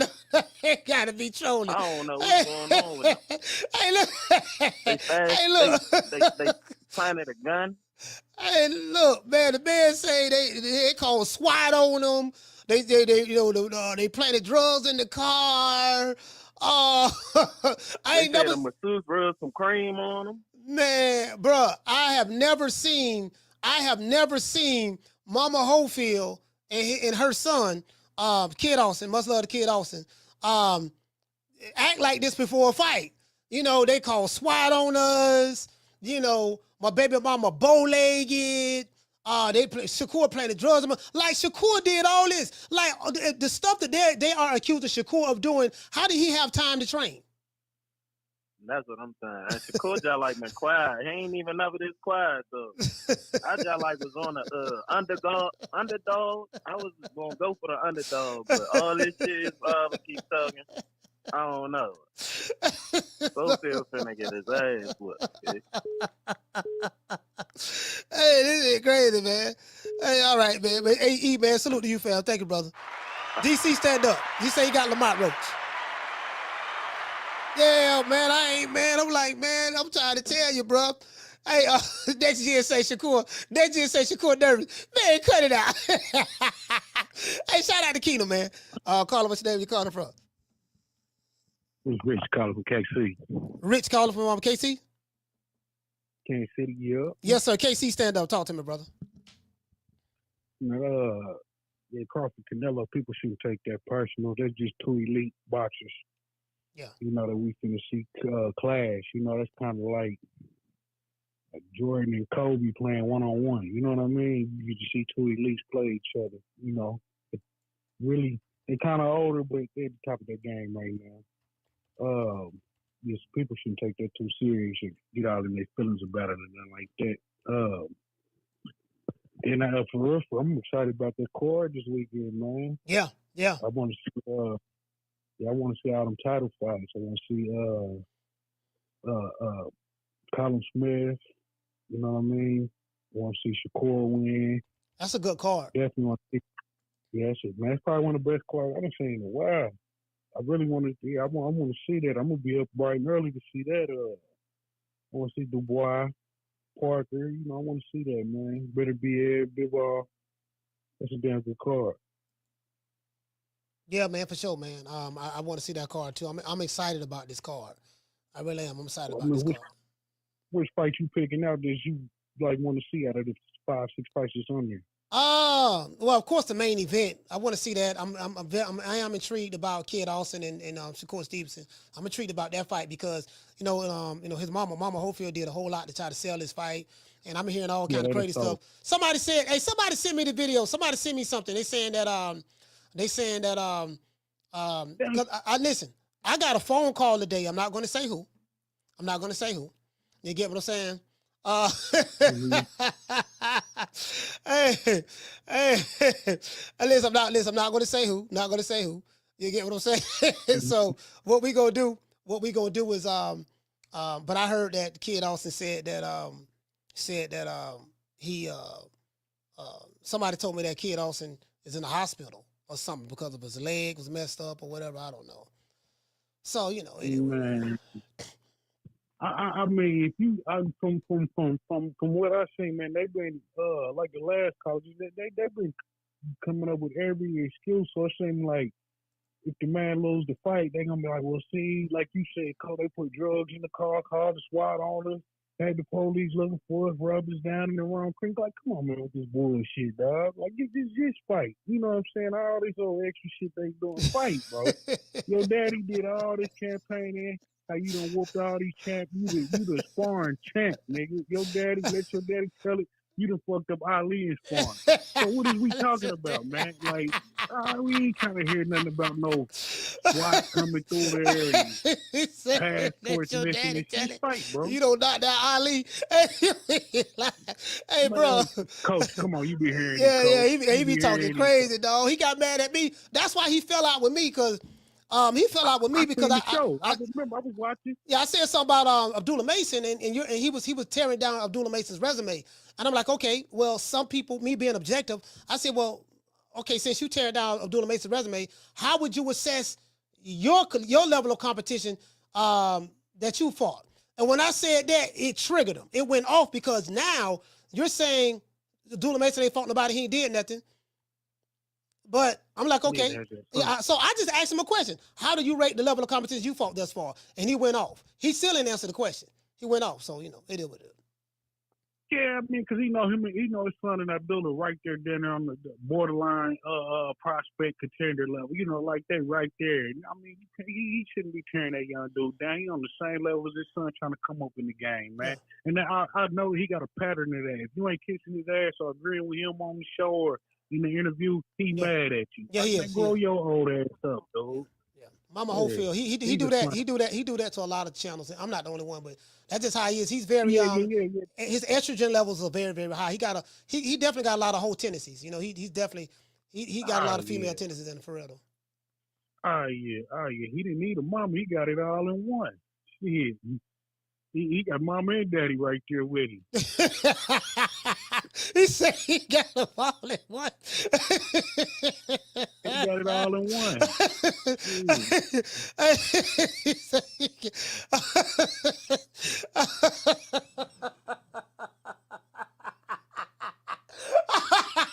Hey, the crazy part about it, I know his mother. I know his real mother. Mm-hmm. I know his real mother. Yeah, I know Kid Austin's real mother. So yeah, man. He looked like a respectable kid. He looked like he's a good kid. He's a good kid. Kid Austin. His daddy will make you kind of be like, it's like his daddy will rub you the wrong way to where you like, man, Dad, you make me want to see your son get punished, man. Yeah. But that's it, Coach. That's all I want. All right, salute, fam. Okay. Yeah, man. Shout out to Rich, man, KC, man. Rich from KC. Yeah, man, it is what it is, fam. It is what it is. Rich for KC. Yeah, man. See, Kid Austin, a good kid. Again, I don't want to throw the son under the bus because of his mama, but yeah, yeah, it's Mama Holyfield. If Mama Holyfield, because we hear all these sparring stories. Stop. Now listen, what you think we gonna do to Shakur in a real fight? I told you, we beat him up in sparring already. Now, I'm not going to lie. It was this one time where Shakur likes to play like he's hurt. And then when you get close to him, he'll turn around and he hit Kid in the body. And he hit him so hard that Kid almost doo-dooed on himself. Like literally, he said this on the video.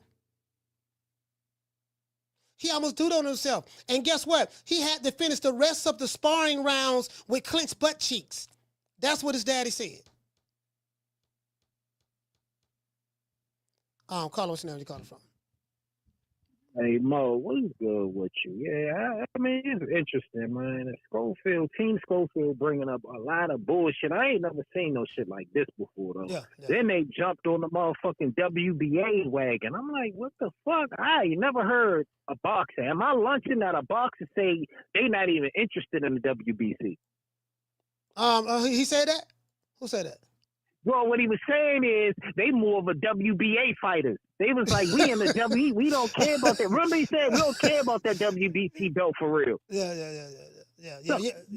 So I'm like, I don't. And then they sitting here literally flat out saying Team Core and them planting drugs on them, calling the police on them, and then you telling me some shit about a leg injury. Like these motherfuckers already copping pleas on why they're about to get punished. Man. I know, kids are youngin', but that youngin' is going to get punished. I got Shakur. It's the levels to this shit. I got Shakur. I ain't trying to go too hard on the youngin', but you know how I feel about Shakur. I feel that Shakur is the best boxer in the world, and that's just how I feel. I'm not talking about Bud and all them. They too old. I'm not dealing with no more 35-year-old boxers. I mean, Bud, my man, but I'm trying to phase out them older boxers. Yeah, man. I got you. So I ain't got nothing to do with Bud and sentiment. I'm just trying to phase out the artists and all that. I'm just more concentrating on these youngins who want that wreck.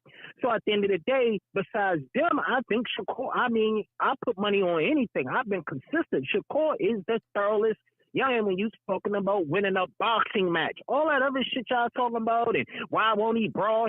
I'm talking about a boxing match. I ain't got time for all that other shit. Ain't nobody fucking with Shakur. And Shakur is going to dog walk that little youngin'. He's going to dog walk that little youngin'. And it's just levels to this shit, man.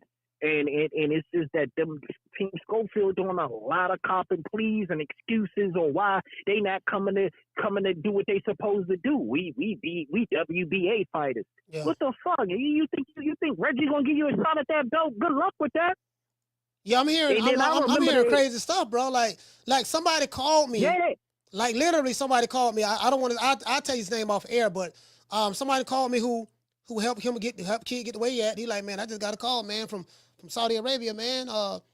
They saying Kid Austin saying that he in the hospital. He hurt his leg and all that. I said, what? I listen. The person who told me this, well known, well reputable. I say, no, I don't believe that shit. I said they just saying that shit. I don't know who told you that. They part of the line. He was like, no, man, that's what they saying. What's going on? I had no one sent me anything yet. But I probably need to go out there and see. You saw it? You saw it, Ron boy? No, I ain't see nothing. All I know is I'm not surprised. I wouldn't be surprised because it's a lot of copping pleas going on with these motherfuckers, man. You don't think that shit weird? Like, it's just so much shit on why we gonna lose. Like, nigga, is y'all coming to fight or is y'all coming to cop pleas while y'all about to get punished? What's going on? Like, just go out there, do what you saw. All this, I ain't never heard somebody say they calling the police. So now I guess you getting the police, calling the police on you is the reason why y'all can't train properly, huh? Is that what you saying? Yeah, that's crazy. You see what I'm saying? Like, man, stop all that sucker shit and take this ass whooping. It ain't hard. It ain't a bad thing losing a call. You young. You'll rebound. And then I remember. I'm glad my man brought this shit up. How about when you and Papa Schofield got into it? I know you call her mama, but I can't do that. But y'all you more personal with that. I can't do shit like that. That's more of a personal thing. He started it, though. He started it. He started it, bro. He went at me. I know, that's y'all thing. I ain't gonna go like that, because I really don't have no personal with him. He ain't, you know what I'm saying? So I ain't even gonna go like that. That's not how I roll. But, so King Schofield and shit. So I remember that we was on a joint, and he did not like you giving props to Lil Abdullah. I was like, is this motherfucker getting jealous? Yeah, he got jealous, dog. He got jealous. I was giving Abdullah Mason props. He was down rolling his when you was coming to the house, you said coming to the house. What the fuck? Where is this going? What did you say? What did you say when you came to my house? Didn't you say that kid was the best fighter that you ever saw? Didn't you say that? I have it on video. I said, okay, you know, show the video. Show the video. What happened here?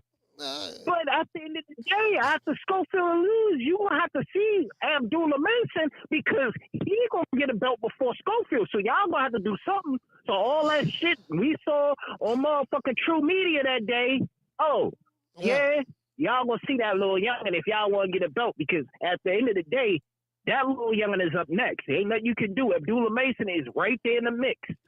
Trust me. So yeah, it's just weird, man. But I like I said, I got Shakur just dog walking him, man. And it's like I said, it's gonna be a hell of a card this weekend. I'm not gonna drop my bets until later on. You know how I do it Friday. I'll let y'all know how we doing down Mar-a-Lago, man. But that's it, Slim. I'm out. Shout out Ron Boy Fresh. DC, stand up. Stop. Bro, I'm like, what is it? What is it with these men?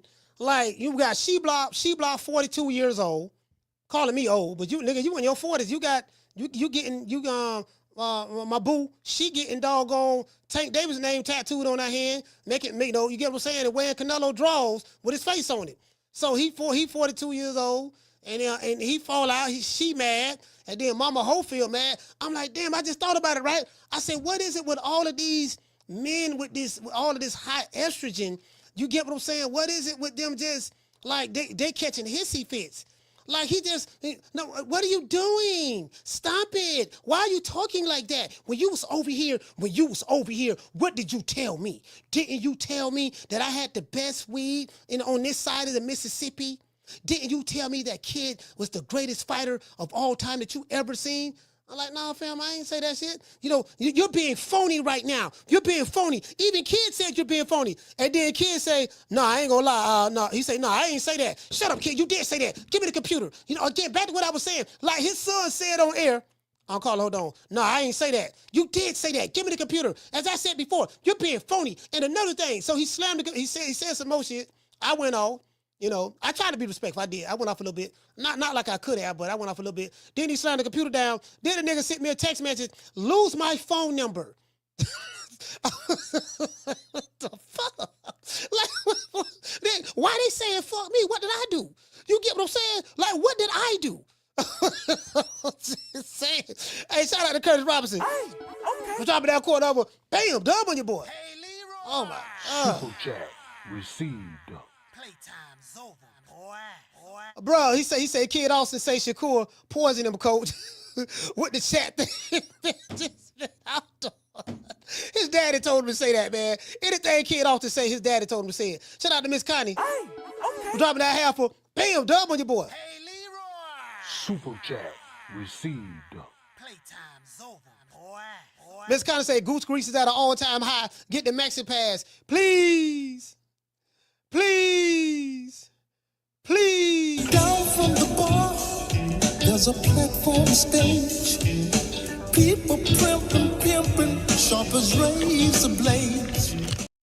Carter, what's your name? Where you calling from? What's good, coach? Just came to meet you from North Kakalaka. Man, Keita, what's up, fam? What's good, man? Long time no talk, man. Man, where you been at, man? I heard they had to kidnap you. Man, I heard the cartel had you. Then we had they got them. They try to crack down on working the phones and shit, man. You know what I'm saying? They on their shit now. These niggas trying to slide off in the cut. They try to crack down and shit. They can't even get my podcast thing on, man. Hey, you started your podcast? Huh? Did you hold on? Don't you have a podcast? No, I ain't been. No, I ain't been acting myself. I done picked up some other stuff. I tried to get into some different endeavors. I'm gonna get back to it though. But I still been keeping up with your stuff. I just ain't been as active and shit. If you start one, just let me know. Let me know. We can, because I want to get everybody who got a podcast on the show so we can promote it. Anybody in the chat, you got a podcast? Let's get you on the show. Oh man, appreciate that. But I know, Hater Boy Fresh. I know. You ain't gonna be hating on my dog now. You ain't gonna be hating on my dog. But I know this nigga ain't say Shakur was the goddamn man. What this nigga talking about, man? What you talking about, Coach? Man, no, that's his guy. He likes Shakur. Like he rock with Shakur. He rock with Dula Mason, Keyshawn Davis. I ain't gonna lie. Yeah. I could have swore you used to be Devin till Ryan put the bing bings on his ass. Oh, you talking about we talking about Ron Boy? Yeah, I could have sworn you could be Devin. I don't know. I think he's still like Devin Haney. I think he still like Haney. He like Haney too. Okay, true. Yeah, but on that kid Austin and Shakur, I'm gonna tell you what. I can't say nothing about his mama. I mean his daddy. Papa Hopefield be acting the fool. Yeah. But Kid Austin gonna make Shakur die about that shit. Kid Austin gonna make Shakur live all that gangster shit he be talking. Cause I ain't gonna lie, I'm definitely a Shakur hater. I'm just admit that I ain't gonna try and front. I'm a Shakur Stevenson hater. But why? Why you hate him, Keenan? Man, Shakur, he like one of them niggas that think like ever since I ain't gonna lie. I hate him because he got that Crawford co-sign. Crawford is the reason why everybody think he that good. I ain't gonna lie. Mm-hmm. And I'm not saying nothing about Crawford, but I feel like Crawford was like, man, this is my little brother. I can't break his heart. You remember how you were telling me that story about the little boy in your neighborhood that was saying Jake Paul? Jake Paul with the Bears. Yeah. And you couldn't break his heart. And you was just like, I feel like that's how Crawford look at Shakur. Like, I feel like Shakur came to the gym one time and was like, that's my big brother. You my big brother now. Crawford like, I can't even let him down, man. I gotta rock with him. You know what I'm saying? But yeah, and he just think he did so much better than everybody else. And I'm not, granted, 3 division champ, but like, who he really beat? You know what I'm saying? Mm. Like, not even trying to be funny. Like, not even trying to be funny. Like, all right, Jamel Herring, okay. He was old. Do you want? So who do you want to see? Like the 135-pound division is popping right now. You got Tank, you got Shakur, you got Keyshawn. And Lomachenko, I think Loma's retiring. We need to get there. I think to be fair, I don't think he's going to fight either one of those guys. And I don't think he can beat any one of those guys at this stage in his career, to be fair. But yeah, I mean, 135. Then we got the Dula Mason. He's up and coming prospect. Kid Austin, he's a contender. He's fighting Shakur. Raymond Murathala. We got some good fighters right there right now. Good young fighters. We do, and they got mixed up. But who I'll put the house on, whooping Shakur ass and making that shit look simple. Mm. And it's gonna happen. And it's actually probably because Eddie Hearn a snake. Eddie Hearn be trying to shice niggas. Who will whoop the shit out Shakur and make it look easy. Who? Andy Cruz. Andy Cruz?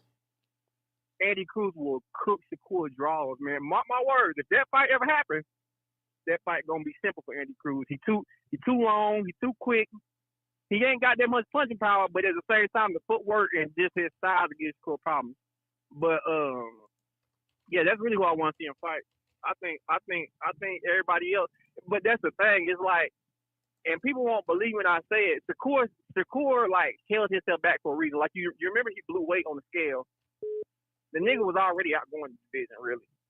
He was already getting too big for the division. Like, if you've seen Shakur in the ring with Oscar Valdez, this nigga look huge. Shakur bigger than Regis Prograis. He about the same size as Liam Perro. This nigga fight at 140. So, in due time. But like I said, I feel like Kid Austin gonna bust this shit up. I ain't gonna say he gonna win, but I think Shakur gonna get busted up this weekend. All right. Well, shout out to Keenan, man. No, go ahead. I'll let you wrap up. Okay. Ahead, yeah, but at the same time, it is Riyadh season.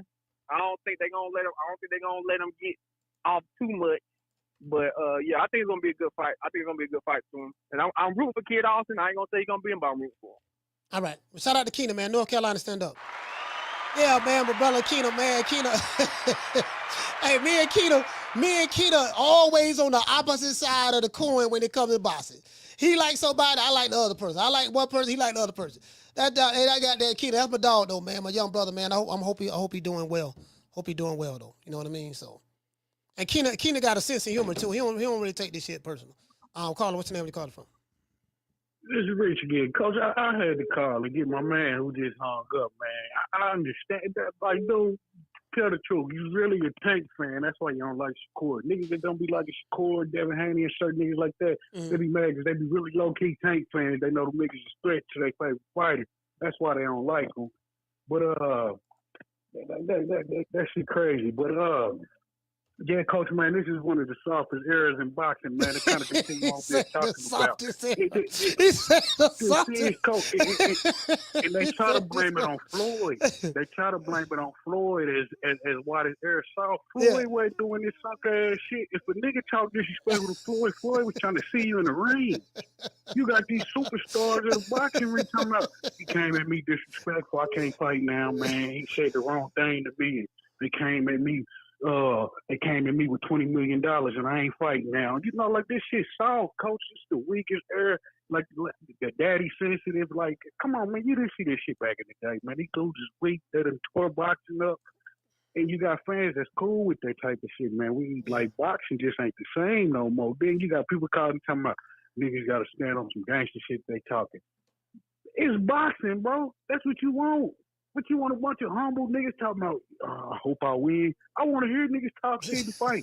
Like, this, Coach, I don't understand it, bro. Like, I don't know what happened, man. Hey, Rich, I can hear the frustration in your voice. You like, man, and this is the thing, right? If you're a new boxing fan online, coming up, discovering boxing online, they don't understand there's a disconnect because people of a certain age group who's used to seeing the 80s and the 90s, especially the 90s and stuff, knew how it was, and then seeing where it's at now, it gets frustrating.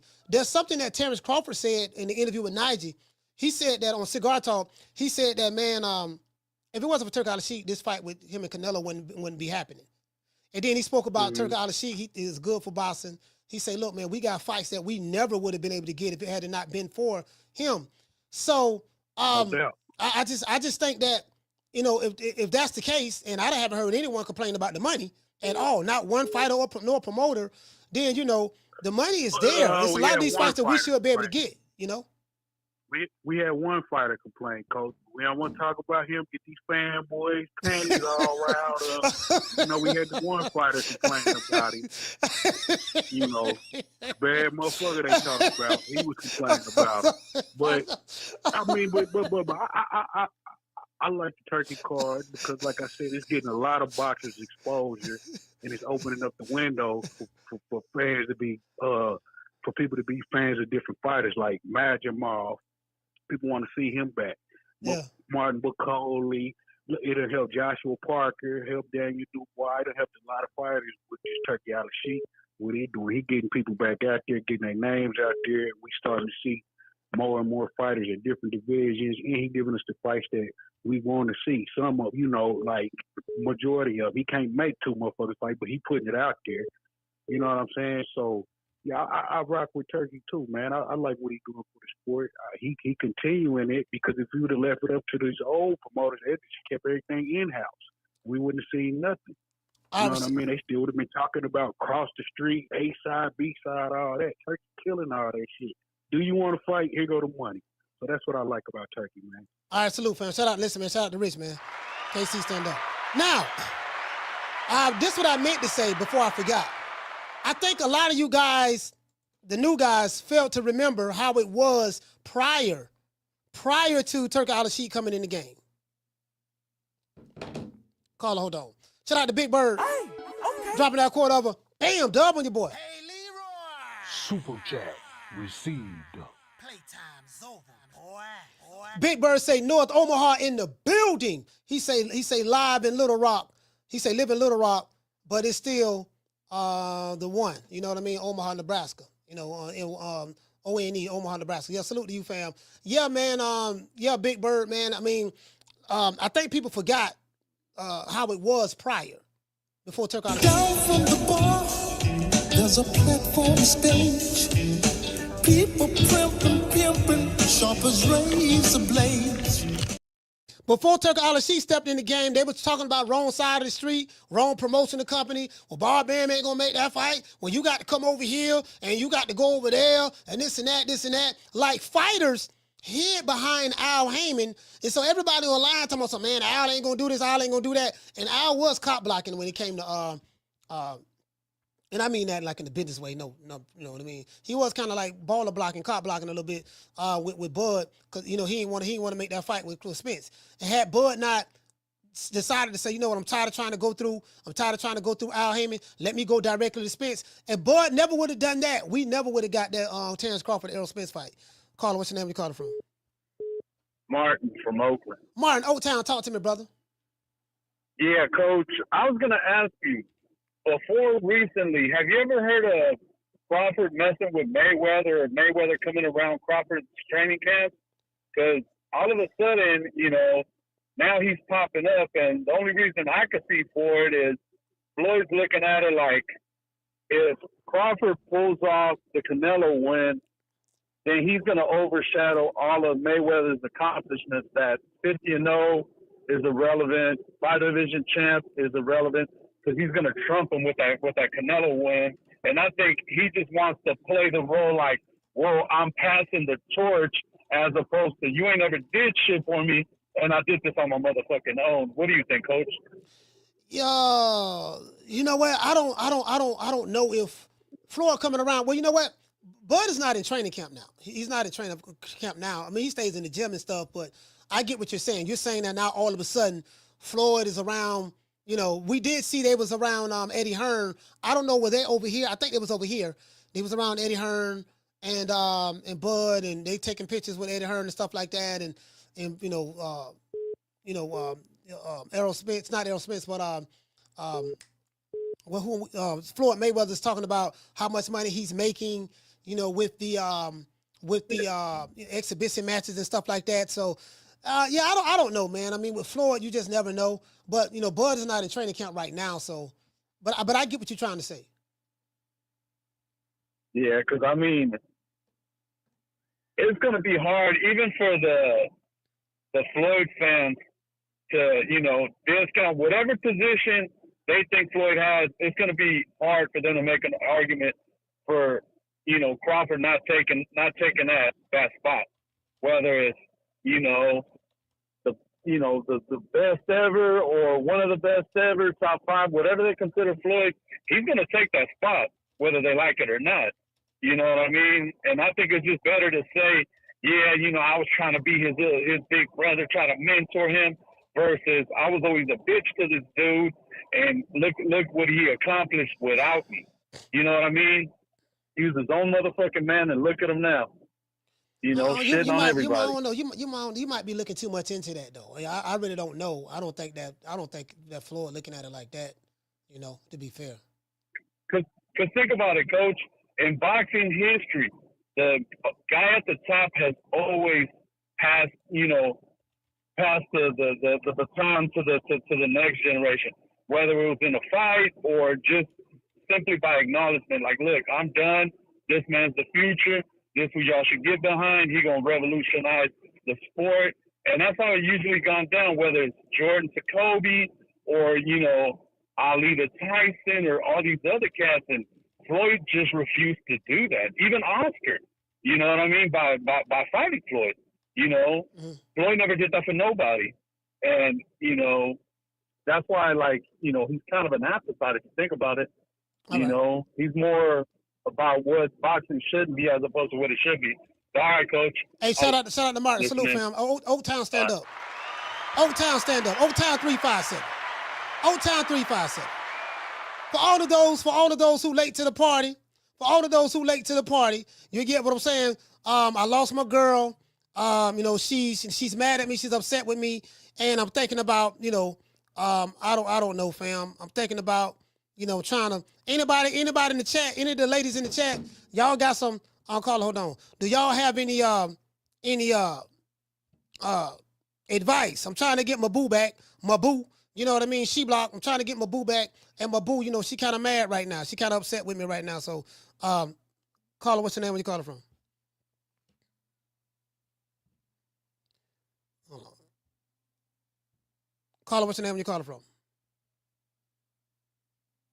All right, going once, going twice, gone.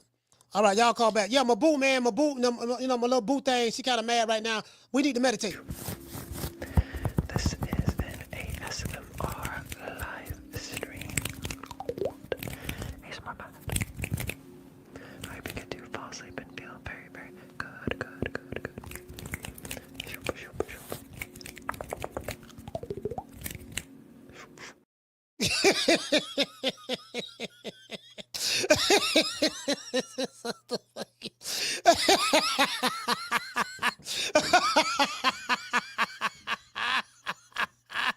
Oh, I'm so wrong.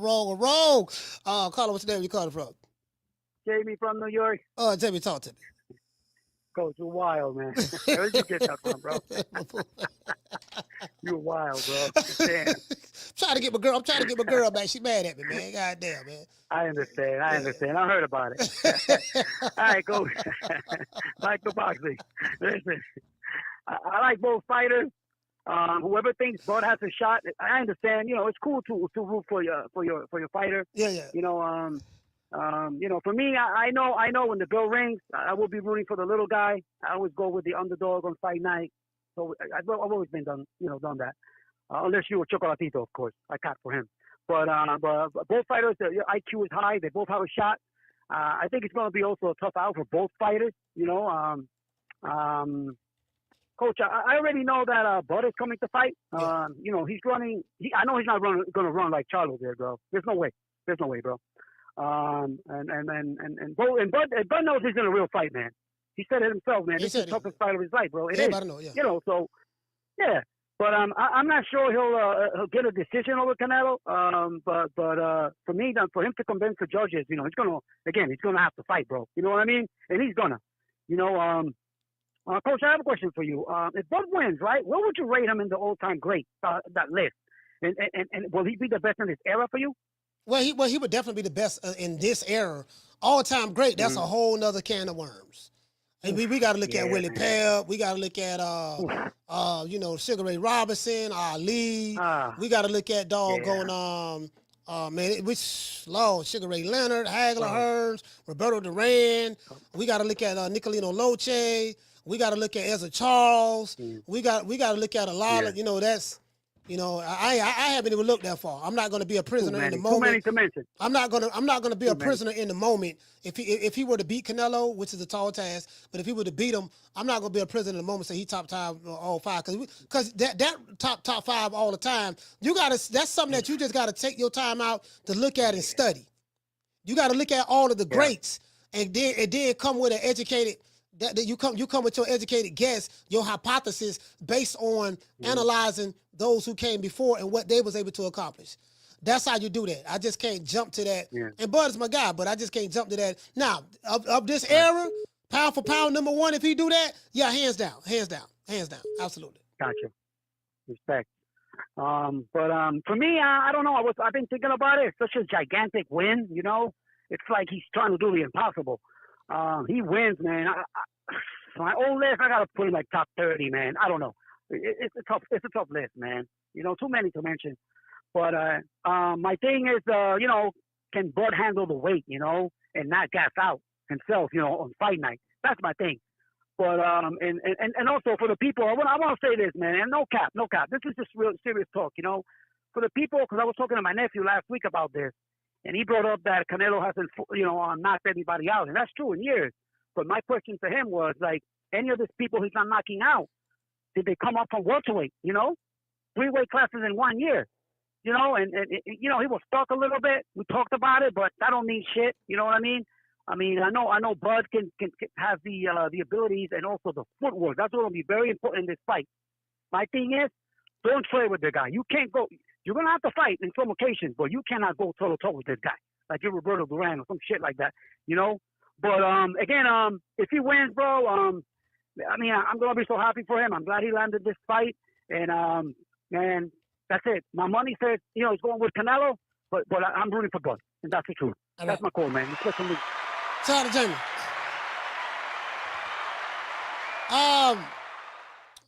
Damn, I forgot what I was going to say. Hey, shout out to Danny Ash. Danny. Okay. Shout out to Danny for dropping that half for bam, dub on your boy. Hey, Leroy. Super chat received. Playtime's over, boy. Danny says expect an upset this Saturday, putting money on Kid Austin and Joseph Parker. You know what? I kind of Joseph Parker. I'm not gonna lie, fam. Joseph Parker is a live dog. I'll call. Hold on. Every time some people count Joseph Parker out, he wins. You get what I'm saying? So I wouldn't be surprised if Joseph Parker were to win. Of course, Daniel Dubois coming off of his upset knockout victory of Anthony Joshua. But Joseph Parker is not Anthony Joshua, even though Joshua beat him a while ago. But Joseph Parker is different. I don't know what the odds is for that fight, but it wouldn't shock me if Joseph Parker win. Now, if Kid Austin win, that would surprise me. But anything can happen in boxing. You know how that is. Salute to you, fam. Shout out to Kenny, man. Salute to you, fam. Let's hit up with the hug. Down from the bar, there's a platform stage. People pimping, sharp as razor blades. Hey, we got over 700 people watching the show today. Over 700 between YouTube, Twitter, and X. Shout out to everybody, man. And that's not even including Rumble. Carla, what's your name? Where you calling from? Hey, Mo. Whoa. You know I had to run it back. The people's in the office said some Bama said my name on here, man. Oh, yeah, that was Keita. Keita said. Isn't that Bama? Where is he in? North Carolina, South Carolina. You got my personal number, so you know I got a house down there. Yeah, you know what my area code say. So where he at? I got to pull up. He got problems. I mean, what we talking about? Hey man, he said he got Kid Austin. Because I got caught cleaning everybody the fuck up. You talking about who Core fight? Tell me who's the most avoided in the division. Core. It's a reason why Bammers don't want to fight him. Yeah. Talk about who he fight. You know who he fight. He a 3-division champion and the most avoided in the division. Tell your favorite 135-pounder to fight him. How about that? Hey, all this wishful thinking. Andy Cruz first got to get a belt. Ain't nobody worried about no motherfucking Andy Cruz. The fuck are we talking about Andy Cruz for? At the end of the day, I don't. So I'm a hater because you hate on me because I fuck with Cole and you hating on Cole. But I'm wrong boy hating shit. Man, get the fuck out of here, Slim. That don't even make sense. Like I said, you know how we do it there on Mar-a-Lago. Anybody that know me, you know I take all bets. And if you want to take a bet, hit me on Twitter. Hit me on Twitter. And I guarantee I will bet you that little motherfucker from Texas, Schofield, won't win more than 4 rounds. He from Jersey. I mean, he live out here. Yeah, you're right. Yeah, you're right. He do live in Texas. Okay. They claim in San Antonio. Austin won't win more than 4 fucking rounds. You bet it. Yeah. You know where to find me, man. Stop playing with me, Slim. I am what I said I am. All right, boy, I'm out. You don't hear these Bammers talking that bullshit, Slim. You know I'll pull up with the money and all that. Fuck is we talking about? Shout out to Rob Boy, man. Keita, you heard what he said. Man, Keita. You listen, you heard what Rob Boy said. I say what I say, and I deliver it. You get what I'm saying? But anyways, my boo, she mad at me. You get what I'm saying? She mad at me, man. Think I period on. I'm trying to get my baby back. Can I get any advice from anybody in the chat? Shout out to my brother, man, Flex. Flex, what's going on, man? My boo left me, dog. I love you. You love me.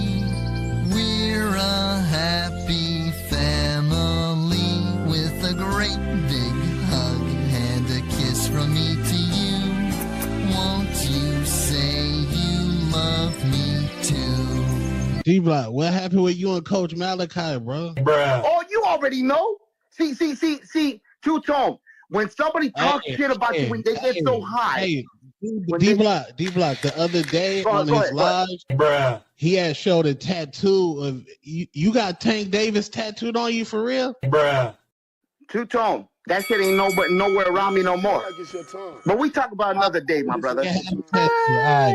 Wait. man. What do you mean it ain't Go nowhere? ahead, Ness. Go ahead, Ness. What you mean it ain't nowhere around you no more? You had one? Yeah, No, he had a Tank Davis tattoo. Ness, I lost the bet. In front of everybody.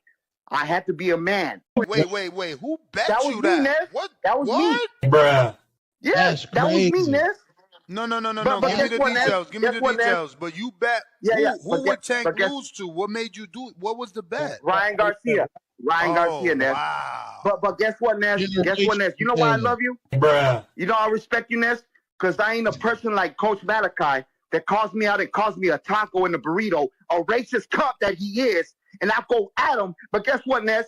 He'll cut me off before I go with him on the live.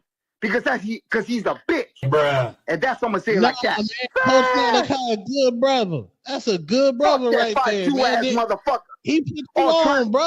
You know what he does, Tucson? Bruh. He paints himself. He paints his hair. That's wild. Paints his beard. Bruh. Trying to be a fucking young ass motherfucker. He ain't about shit, brother. But he can't fuck with me when it goes to a live.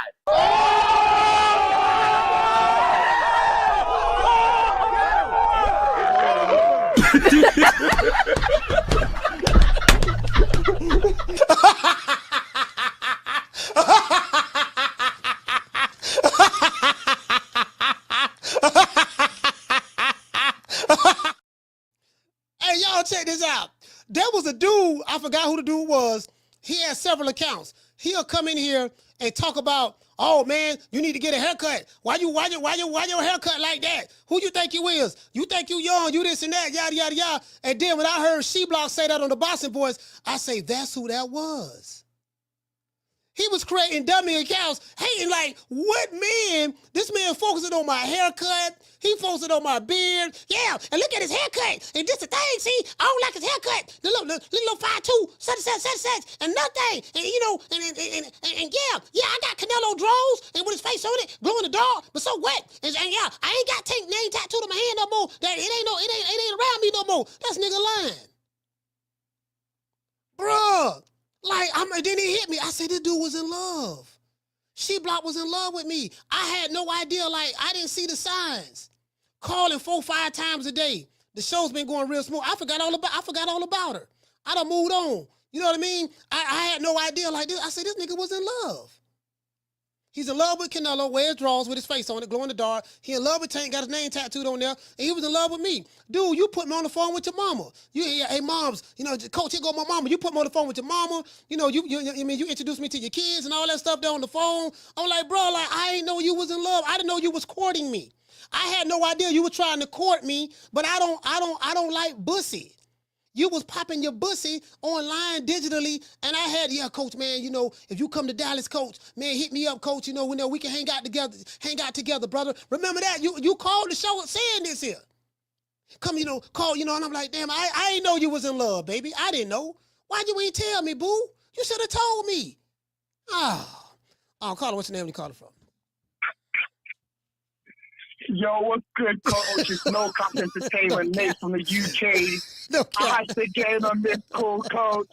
Hey, yo, She-Block, get the fuck out of here, homie. Yo, coach. She's mad, man. I'm like, man, you know, damn. I don't know what it is with these.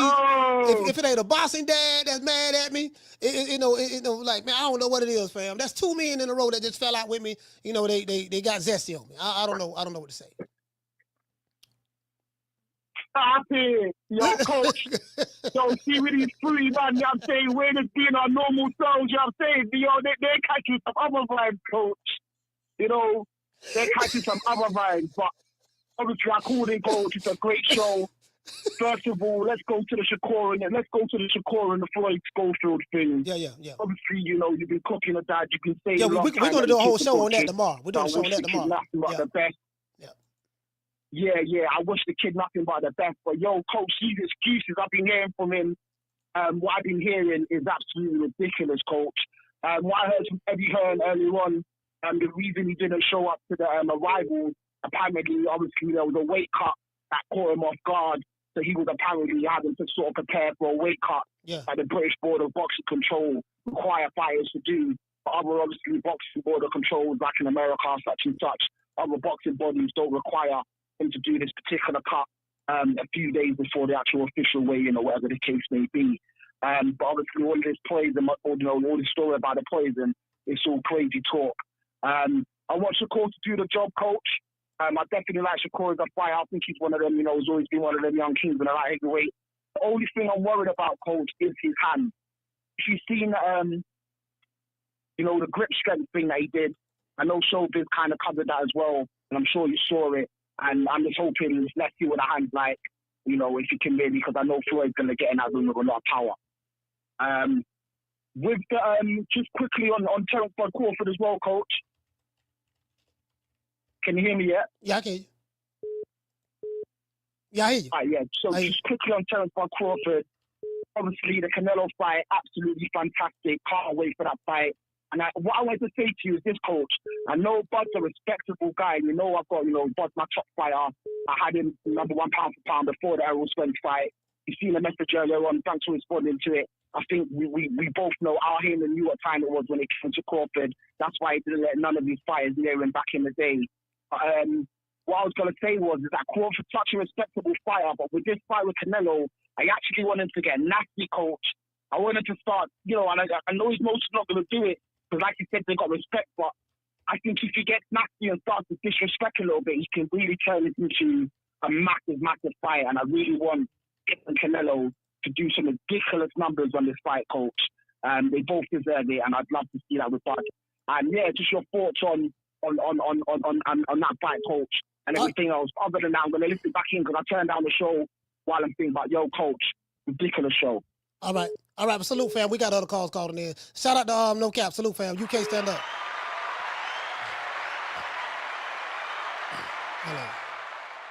Hold on. I'll call her. What's your name? Where you calling from? Hi, Coach. This is Sheila from Houston. How you doing? Sheila, what's going on? How you doing, Miss Sheila? I'm doing good. Much better. Okay, I wanted to hit on, because you know how I am, but I'm going to speak it fast. I don't want to say nothing about She-Block because I don't want you getting mad at me. Y'all be like, got back together, then you be mad at me. So I'm not going to say nothing about She-Block. But, no, you know how they go. I think I said something about She-Block. Y'all got back together. Tomorrow, y'all that got back together. Y'all get back together to look at the fight together Saturday to be talking about me. No, no, I ain't going to do that. I'm going to leave that alone. So, no, I'm done with that. So I'm just going to, like you say, we just going to see. We just going to wait and see. So that's what I'm going to do. But anyway, now I want to get on. I know you say you're going to talk on Shakur and them tomorrow, but I can't call tomorrow. So let me just say this right quick. Okay. Now, before I said I was concerned about Shakur hands. And it's not so much I'm a Shakur fan. I do like him, but ever since he kind of arrogant. I understand he wants people to like him, but ever since he kind of was telling you no, like he thought you were trying to interview him and shit, I didn't like that. So, but I do want him to beat Mom Schofield's son, only because of Mom Schofield. That's the only reason. Now, back on his hands, I just hope that he is good. Now it's his chance to show he as good as he say he is. Because his hands is hurt. You can look at them bad boys. They look like feet shit. But if he can beat this guy, this young man with those hands, and I don't think they here, then he should be respected. Now, Crawford, right quick, Crawford is my guy. Now, when they first said they turned down the fight was off, all these other she-go was tickle and shit. I just go to different stations and nobody liked him, and I just hate that. And they were just so tickled. And I didn't even worry about it. When the fight was back on, he wanted to fight. Win or lose, he wanted to fight. You know, so I'm behind him. I'm rocking with him too. I don't know if he's gonna win or not, but he wanted it. He got what he wanted, and I think he deserved it. I think he's gonna do his best with it. Now, with that, I'm gonna let you go and tell Sheep Block I say hello, because you know y'all gonna talk later on tonight. Bye.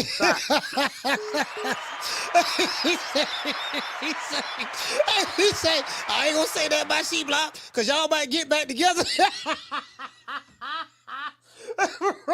bro. She said, oh man.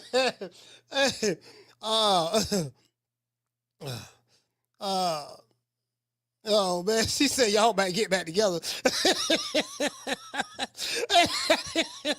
Oh my God. Bro, that was ether. That was ether. She said y'all might get back together. Oh, I gotta clip that call. Hey, I'm clipping all the phone calls today. Hey, Carter, what's your name? Where you calling from? What's up, brother? This is Omar, Mr. Tomato Can. Hey, Mr. Tomato Can, talk to me, brother. What's up, brother? Hey, man, why you gotta be hurting that dude's feelings for, man? He's over there. You know what's wrong with Sheeplock, man? He worshipped you. He was over there talking about after my God, after my God. I don't know what happened to him. I don't know. Hey, Mr. Tomato Can. I love Coach after my God. I don't know what I did. Oh, shit, man. That motherfucker's on there like a scorned woman, bro. If you guys were divorcing right now, he'd be taking all your money. I'm telling you. This man, hey, bro, like, I'm listening to the video, right? Because somebody's sitting it to me, and he sounded very angry. Yeah, fuck him, and this and that. He called me a taco and a burrito and all that. Then he accused me of being racist, this and that. And I'm like, you know, he sounded like he was hurt. And when I listened to it, I didn't get offended by it. I was like, damn, he really hurt. Like this was like deeper. It seemed like, no Diddy. It seemed like it was deeper than just, I don't want to talk to Coach no more. I ain't on the, I don't go to this podcast no more. No, like he was really, really hurt. Then it went to hitting me. I said, well, he used to call me 20 times a day on the show. And then, he did, put his mom on the phone one time and, FaceTime his mom and his kids and this and that. And he used to call me in the bathroom, at work and stuff like that. And then it hit me. I said, you know what? Maybe he was in love. And I didn't see the signs. I'm telling you. Yeah. Hey, you know what? He started getting hurt when he started calling him on his bullshit when he was busting out with that. Omar, I can't hear you. Wait, hold on. Sorry about that. Go ahead, Omar. Saturday about Virgil Ortiz and Madrimov, man. That's the fucking fight I'm looking forward to right there. Lord have mercy. That's the fight. Well, listen, we're going to cover those fights tomorrow. That's the one. Man, bro, this card is crazy. Joseph Parker. Fact. It is fact. Yeah, Joseph Parker Dubois. Madrimov versus Virgil Ortiz. Bertervier versus Bivol. Kid Austin versus Shakur. There's another card on there. This card is crazy, bro. Like, it can go either way. It can go either way with these cards. Like, you can't really look at something and say, oh, it's a guaranteed. I think Shiraz is fighting. Who Shiraz is fighting? Hamza Shiraz fighting Adames. He's fighting Adames. And hold on, is there any that's a heavyweight fight too, right? Another outside of Joseph Parker? No, yeah. There's Parker and Dubois, yeah. Parker and Dubois, but is there another heavyweight fight or is just that one? I think it's just that one. It's just that one. No, Callum Smith. Yeah, somebody said Callum Smith and damn, who? Let me pull it up. Who the fuck Callum Smith fighting? I got it right. I have it right here, Mr. Tomato Can. Hold on. Callum Smith is fighting Botsy. He's fighting Botsy. There you go. You're right. Yeah, you're right. But that's not heavyweight though. Yeah, that's not heavyweight. I think that's maybe light heavyweight or cruiserweight. I don't know which weight but Smith went up to. But Zhang is fighting Caballero. That's the other heavyweight fight. Zhang. Yep. There you go. Yeah. There you go. That's right. Yeah. Man, I'll tell you what. Hey, I'm gonna be in Mexico. I'm gonna be watching that shit at a bar. But I'm probably I'm not gonna say anything. I don't want to get fucked up by the cartel out there. You know what I mean? But Coach, let me tell you. Hey, you know what? I'm not gonna waste your time anymore on this card because you're gonna talk about it tomorrow. Yeah. I may just have to call in tomorrow. So I'll catch you on the next one, Coach. And let me just say this before I leave: it's inevitable. D-Block the fuck boy. See you later, bro. All right, salute. Hey, Babu, man. Yeah, Babu. Tears. Hey, y'all remember that song by Bill DeVoe? Tears I see drop from your eyes. She Block. Tell me why you cry. Guilt I feel when you look at me, girl. She Block. Did I let you down? Oh, girl, you see that She Block. I apologize. Tell me what to do to get through to you.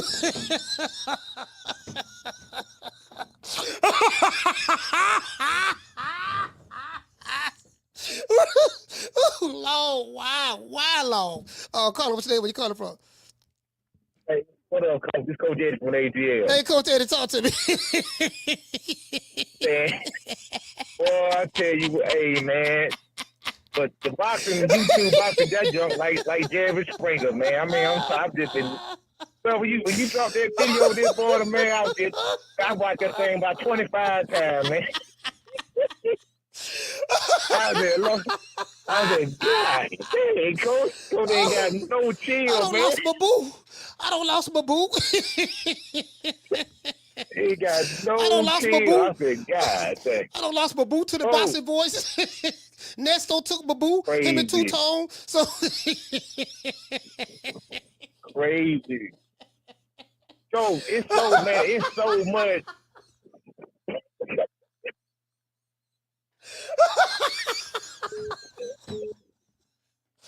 Oh my God! I can't breathe. I can't breathe. God dang. I can't breathe. I can't breathe. Oh, I can't breathe. Bro, oh, you got me crying. Oh, you got me crying, dog. Oh, bro, go ahead, Coach. I'm sorry about that. It's so unprofessional of me. I do apologize, y'all. Yeah, it's unprofessional. So, hey, real talk, though, man, it's so much to unpack, man, in these streets, man. I'm talking about you got goddamn Tank defense team. He done hired the best lawyers, man. They run a 24-hour coverage for Tank Davis. I'm talking about, I heard an 80-year-old man last night. They exaggerate. This man is literally 80 years old, yelling at the top of his lungs trying to defend Tank. Can't make this up. I said, good God. It's hilarious, folks. And then I knew something was up with D-Block, man, because he always tried to mask his love for you by trying to express it to the tenderonis, man. You remember, you always call in on Friday, come out, just going out to the tenderonis and all this stuff. But he was really professing his love for you. Hey, man, I knew something was over that cat, man. I ain't see it, man. Like, I don't know. I'm like, damn, okay. I ain't really get it. I'm like, he really hurt. He taking his breakup. He taking his breakup kind of hard. Like, dude, fam, like he telling, yeah, I love Ness. You know why? This is why I love you, Ness. I love you and respect you. I guess he was trying to make me jealous by telling Ness he love him and respect him. And I'm like, hold on. You just told me that last week though. You know, when you used to be over here. So you get what I'm saying. So now you get what I'm saying. Man, you know what, man? Them hoes. Chris Brown said them hoes ain't loyal. He said that. Them hoes ain't loyal. He said that. Hey, but real talk though, he was the number one hater, man. 'Cause I never really know this man really hated you like that. Yeah. You know what I'm saying? I thought it was just all fun again. That man was really jealous of you and envied you the whole time, man. Hating on the slick, man. So that's crazy, man. Y'all just, people fall out like that don't make no sense, man. Yeah, he was the one that was making all them different dummy accounts. You know, like one of his accounts was on Mexico #1 boss, and that's D-Block. That's She-Block. He used to make a bunch of dummy accounts of being here. You could tell he used to say the same stuff. He'll shit on Crawford, praise Canelo, this, that, yada, yada, yada. Yep. And I understand him praising Canelo because he got the man draws. He got the man glow in the dark boxers that's made for women. That's made for women. So wearing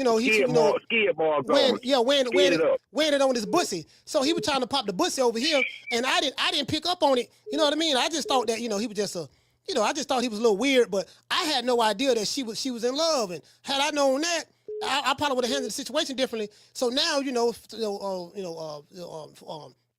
Valentine's Day done went by. I ain't get her nothing. She mad. Now she over there. Now she over there sharing her love with Ness and Two-Tone. So you get what I'm saying. You know how it is.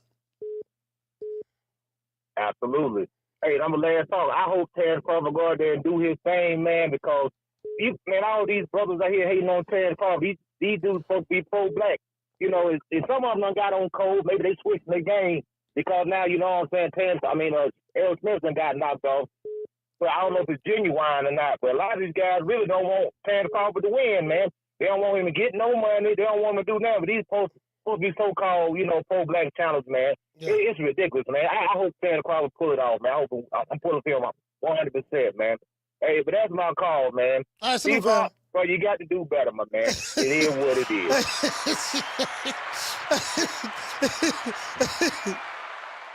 Tell me when will I see you smile again? 'Cause I know I messed up. She block, and I know you're fed up. Sugar promises I know I made many times before. And I broke each one of them. Call on. But I had to learn over and over and over again.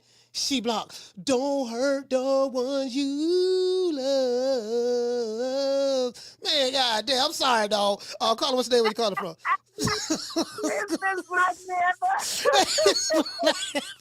What's going on? Coach. I told you a long time ago. You did. Set that nigga table. You did. You said it. Summer said it. There's a couple people said it. Yep, Miss Connie. Bless. No. Bless used to take up for him. She used to take up for him. Right. Yeah. But he used to infiltrate your channel just so he can spy on you for the YouTube thing. Yeah. But it's all good, though, you know. And I was going to say, you know, I know he's from Texas. I was going to say, now, you know, I was in Texas for 2 weeks. I would have wanted to cut for D Block. Even though, you know, I was there for my family. You know, my mother-in-law passed away, like I said, you know. But I would have went with D-Block for you. And D-Block, some candy. You know what I'm saying? Some chocolate. You know what I'm saying? Some Reggie. I would have took that to him, Coach.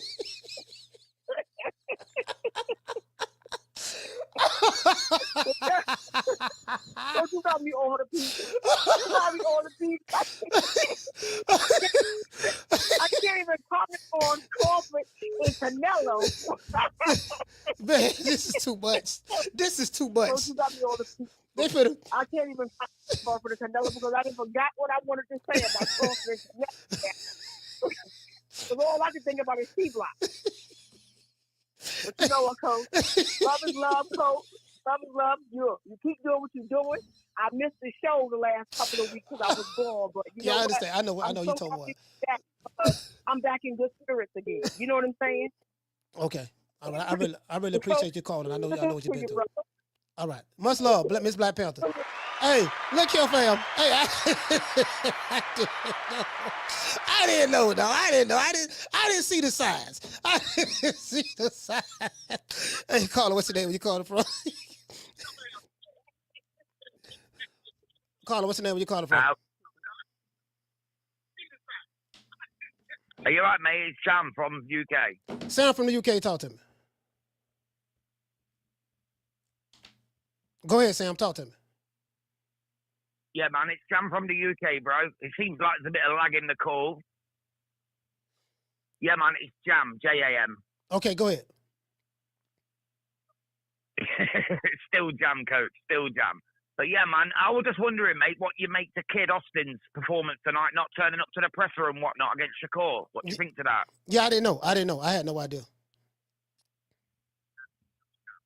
Yeah, I had no idea that he didn't show up. I didn't see it because I was doing the show. What was the reason why they said he didn't show up? Yeah, said he's got food poisoning, mate. Reckons Shakur's team's poisoned him. Okay, how did Shakur do that? Oh no, I don't believe it, mate. Just what I'm hearing. Yeah, you get what I'm saying? Yeah, I don't know. I'm gonna go when I get off the live. I'm gonna go look at it. But Yeah, I don't, they said a lot of stuff, fam. Like, so I'm texting somebody right now while I'm talking to you. They said a lot of stuff. They said a lot of stuff about what Shakur did, and he did this, and Shakur did that. They planted drugs in their car, this and that, and that's what they said. So I don't know.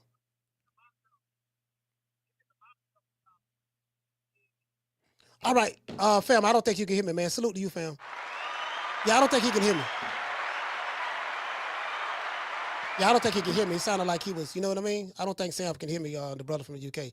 But salute to you, fam. Yeah, I didn't see it. Yeah, man, but hey, sorry about that, dog.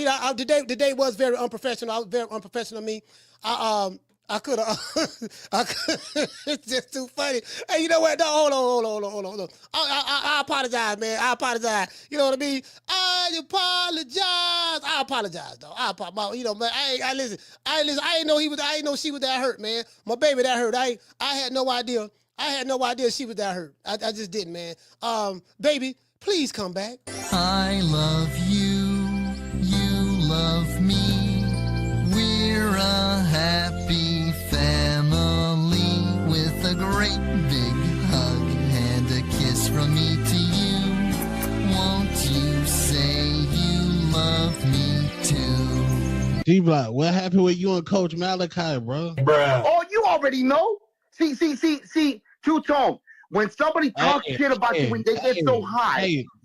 D-Block, the other day on his live, bruh, he had showed a tattoo of you got Tank Davis tattooed on you for real? Bruh. Two-Tone. That shit ain't nowhere around me no more.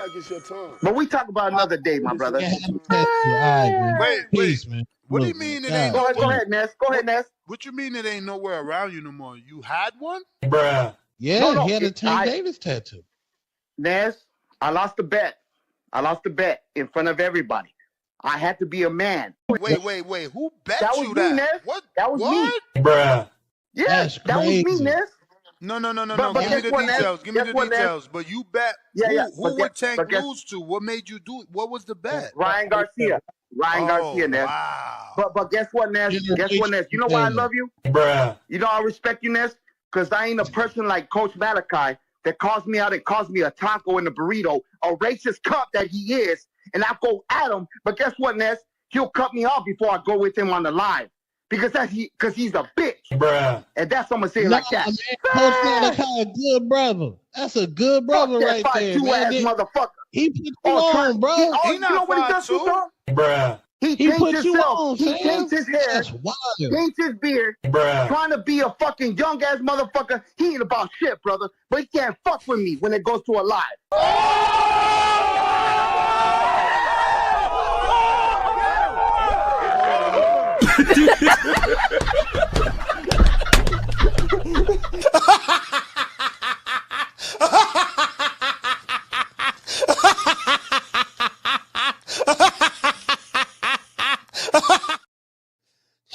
You get what I'm saying, man. Ain't no lovers and friends. Y'all remember that song? Y'all remember that song by Usher? Well, really, it was Michael Sterling. You know, Michael Sterling. And then Lil Jon and Usher remade it. This to my boo. Tell me again, my baby.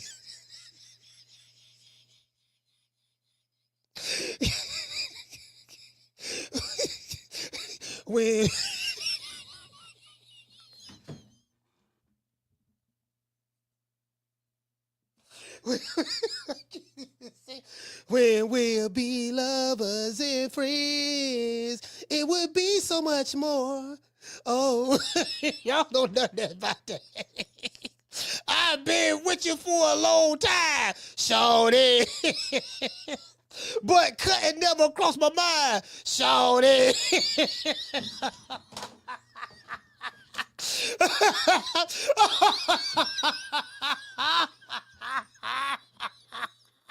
Oh, this nigga was in love.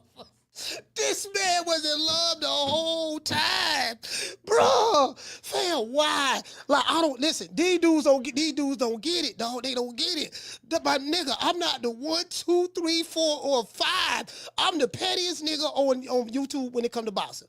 I'm the Tariq Nasheed of this shit. Like, literally, bro, I'm petty. Ain't but one dude I probably know that's just as petty as me, and that's probably E Thriller. E-Thriller, he go in. He good. But I'm just saying, fella, I don't get it, dog. But couldn't never cross my mind, shorty.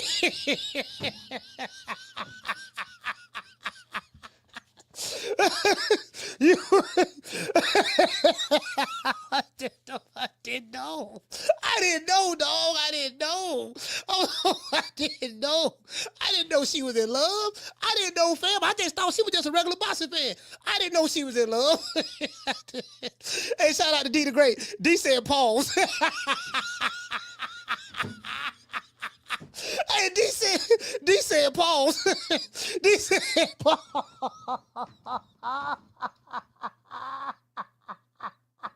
Oh, I ain't gonna lie, bro. Hey, this show right here going down in history. Hey, what you say, Christy say, you ain't been nothing but a friend of me, shorty. Hey, this show going down in history. I don't know. Oh my God, I need some help. Hey, Miss Connie, I need some help. I need some help. Hey, I need some help. Somebody call the doctor. Hey, boy, Lord have mercy, boy. The stickiest of the icky. You want to smoke with the old boy Rick James? Oh man, this right here is just, oh my God, bro, this is just too much, fam. I can't even front. This too much. I ain't gonna lie, man. Like, you get what I'm saying? You dig? I was kind of, you get what I'm saying? I was like, man, I didn't listen. I ain't know I was gonna do this. I ain't know I was gonna go in like this today. I knew it was gonna be ether, but I ain't know it was gonna be like this. Hey, shout out to Marty King, man. Salute to my brother, man. Marty King boxing, man. Hey, okay. Dropping out $2 super chat. He say D Block breaks the commandments. Yeah, and religiously. Shout out to Tila. Tila say, she say, Coach. What Tila say? Tila say, Coach, you keep missing all the signs with these dudes. You keep missing all the signs. You missed the sign with Mama Holyfield. You missed the sign with She Block. Like, we've been trying to tell you from day one. You get what I'm saying? Hey, shout out to Tyrone. Tyrone, so I've been watching for a little over 2 years. You ain't never did nothing but show bitch block love up until recently. Niggas like Tyrone. Hey, let's give everybody a round of applause. Man, look here, man. Bruh, man. Hey, you know what I mean? Shorty. She Block, you been with me for a long time, shorty, but couldn't never cross my mind, shorty. This nigga was in love. Hey, Daniel say, Mr. Sign with $1 bill too. Hey, you know what? Hey, Daniel, I'm gonna be honest with you. I was warned about $1 bill, facts.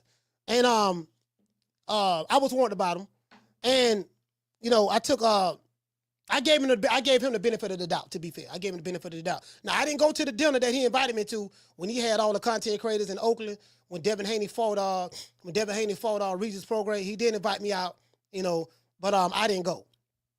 I'm like, man, I ain't going to that shit. You get what I'm saying? And listen, boy, like for real though, like just imagine the optics of that if I'd went to that. You get what I'm saying? So yeah, but yeah, man, you know, I don't get it, dog. Like some of these, you know, you get what I'm saying? You get what I'm saying? Hey, like this dude, yeah, but she block obsessed, man. Like I ain't know she was in love like that. I ain't see that. You get what I'm saying? Shorty. You get what I'm saying? Anyway, let's give a shout out to everybody in the chat, man. Let's give a shout out to the super chatters. Shout out to Cash Appers, super chat. Sorry about that. Shout out to Marty King Boxing. Hey, okay. Hey, shout out to Danny. Hey, okay. Shout out to Big Bird. Salute. Hey, okay. Shout out to Curtis Robinson. Hey, okay. Shout out to the lovely Miss Connie. Hey, okay. Hey, man, shout out to Drew. Drew, salute. Hey, okay. Shout out to Philip J. Fries. Hey, okay. Shout out to BR. Hey, okay. And shout out to Mr. Jamie Vasquez. Hey, okay. Let's give the super chatters a round of applause. Yeah, man, I ain't know, man. I ain't know, man. I ain't know Buddy was in love. Shout out to doggone shout out to Harvey as well. Hey, okay. You know what I mean? For dropping the $5 cash app. Salute to you, fam. It is what it is, man. Shout out to everybody in the chat. Shout out to Justin Watson, the Nigerian Nightmare, No Cap Entertainment, SP Got Beats, the lovely Miss Black Panther.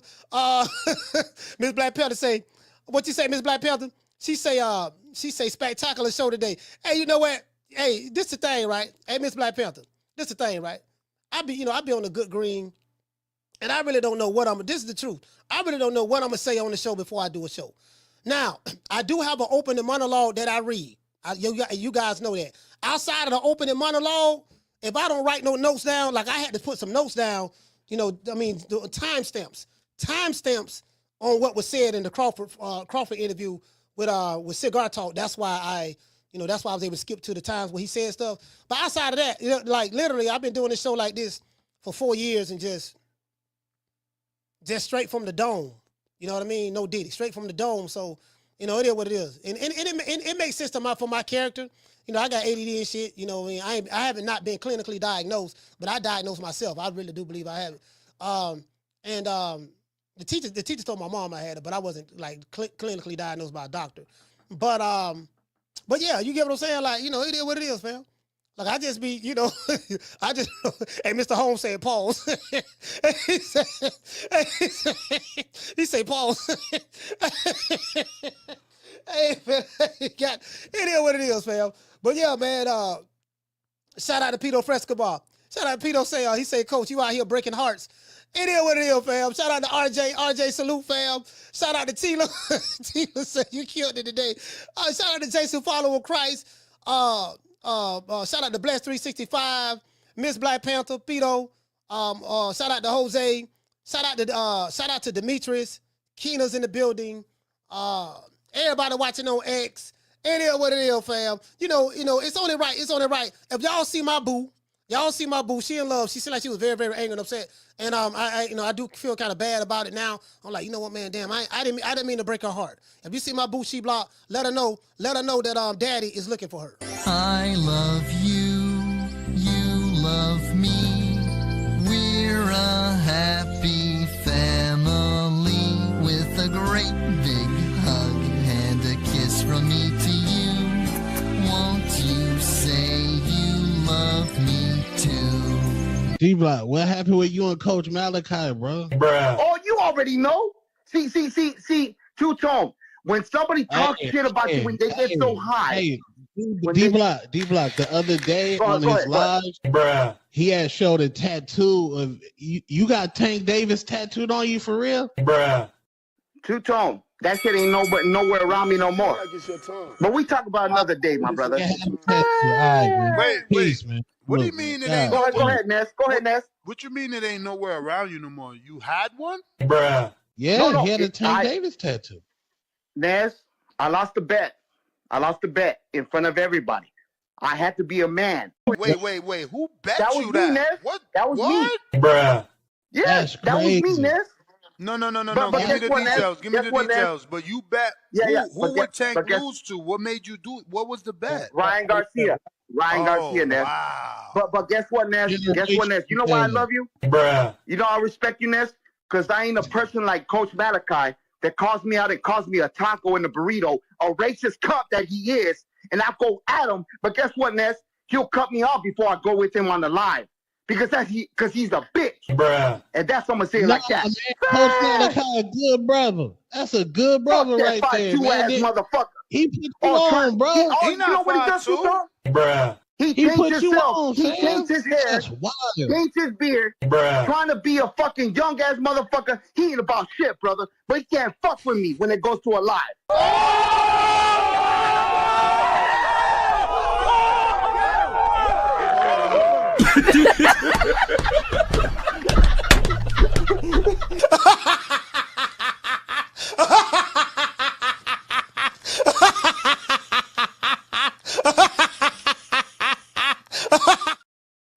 Bruh, like, listen, man. I had to get him. Somebody is saying right here, Ring Magazine. It said Ring Magazine said the Ring has learned that the WBC lightweight champion Shakur Stevenson is hunting for a late replacement.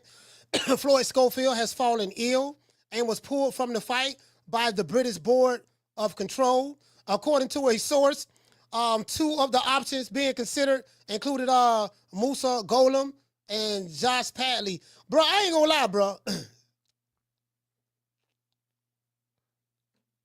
Kid Austin has never pulled a stunt like this, ever.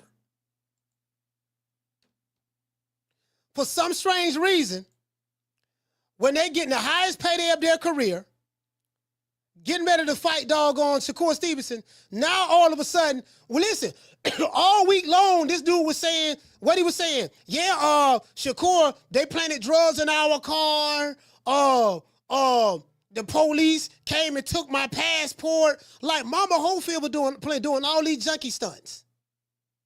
Now, all of a sudden, this fight right here, Shakur planted drugs. You know, he sent the SWAT. Shakur did this, Shakur did that. All the stuff that Mama Holyfield is saying that Shakur did Shakur Stevenson have time to train? Mama Holyfield put this boy up to fight Shakur. This boy wasn't ready. And now he looked like he getting butterflies. He probably sick, throwing up, nervous, everything. This make them look bad, bro. Can't nobody get mad. Can't nobody get mad at Shakur Stevenson. You said he did this, he did that. I'm like, bro, this man literally just making stuff up. Guess what? I wonder is he gonna come with receipts? True. Is he gonna come with receipts?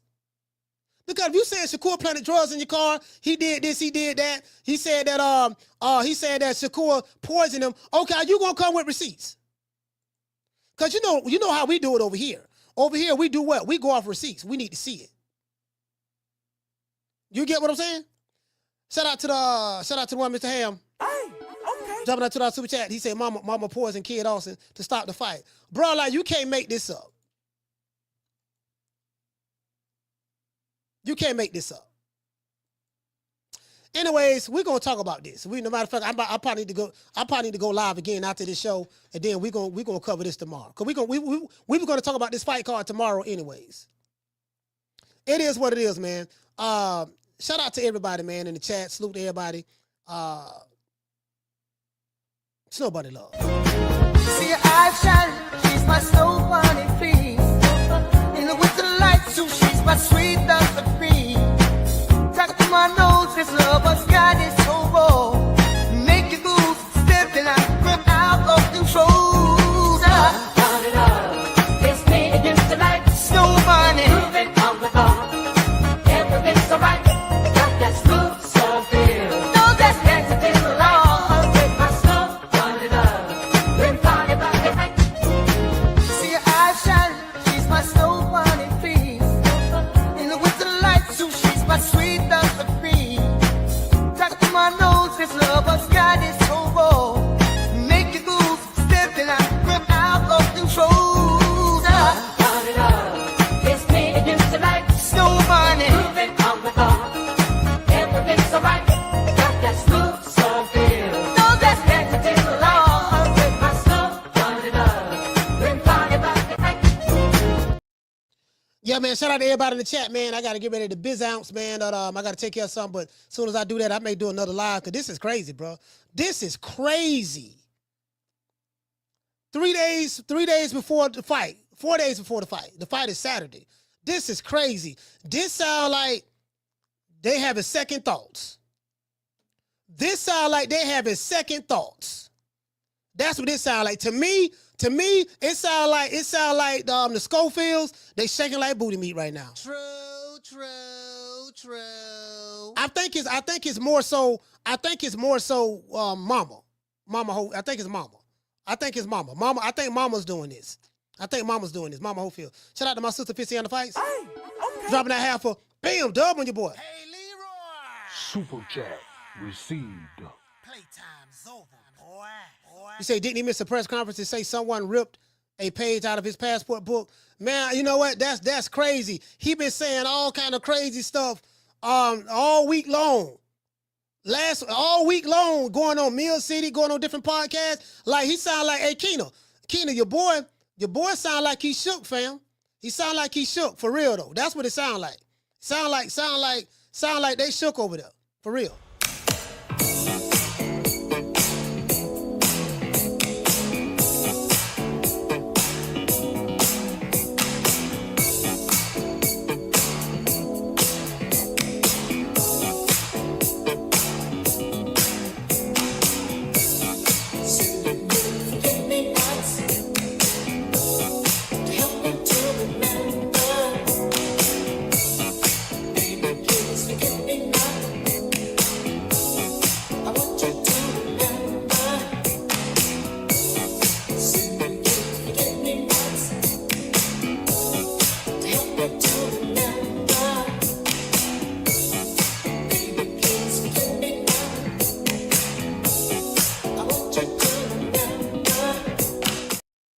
Hey man, shout out to the Tru Media Family, man.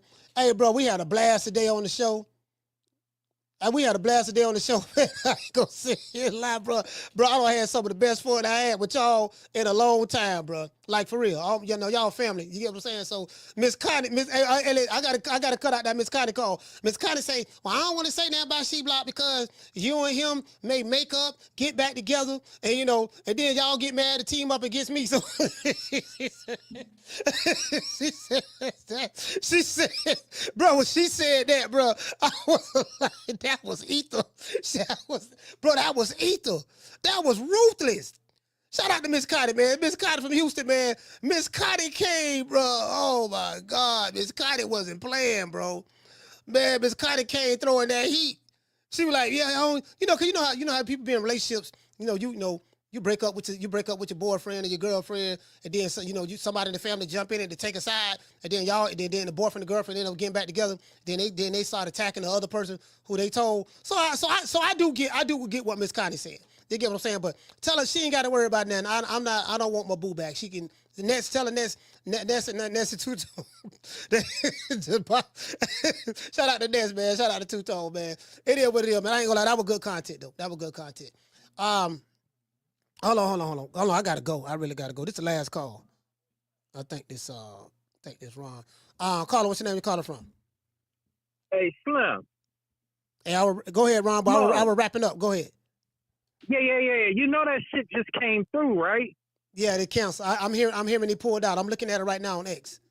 Yeah, I'm in the office and shit. This shit is some bullshit. Damn, I guess your sources was on it. Yeah. You got your sources hit it before me and shit. Yeah. They called me the day before. Bullshit. They called me the day before the show started and told me, yeah, man, they saying something wrong with kid. He ain't gonna fight. I said he in the hospital. I told my source, I say, look, man, no, man, you ain't heard that. You know what I mean? You ain't heard that. He say, no, I'm telling you, man. I told him I don't believe that. Yeah. Dang guy, man. But yeah, my source didn't even give me. He sort of knew something, but he didn't give it to me like that. So I gotta start cutting motherfuckers off, cut their checks down, man. Them motherfuckers is bullshit. Yeah. All right, Slim. All right, salute, fam. Good luck. Yeah, man, that's crazy, bro. Hey, that's crazy, bro. Let me tell you something. As far as I'm concerned, they ducked. That's a duck move because Mama Holyfield been online talking all this gangster stuff about what they gonna do to Shakur. Then as soon as we got close to the fight, now is somebody framed me. They planted drugs in the car. I got pistol whipped. Somebody stole my passport. SWAT came to my house. Came to our hotel. He would have said all this stuff, and he's never said that before he fight. All of a sudden, you finna fight Shakur. You talked up on this fight. You're getting paid the most money that you've ever been paid before, and now this. Mama Holyfield and his son is a package deal. And I like Kid Austin, but Kid Austin ride with his dad, ride with his mama/dad. He's supposed to. I get that. And whatever his dad say, he ride with it. So guess what? Since whatever his dad say, he ride with it. Guess what it is then? He in it too. True. He in it too. They ducked Shakur. They got scared. They got cold feet at the end. That's what happened. And they went to making up all kind of lies, scandalizing that man's name. Shakur. What you think was going to happen when Kid punches him in the stomach? Stop. You know you can't do that. Yeah. I'm like, yeah, boy. I don't listen, man. These sweet niggas, man. These sweet ass niggas, man. These sweet. I'm trying to tell you, bro. It is what it is, man. Peace to the family, man.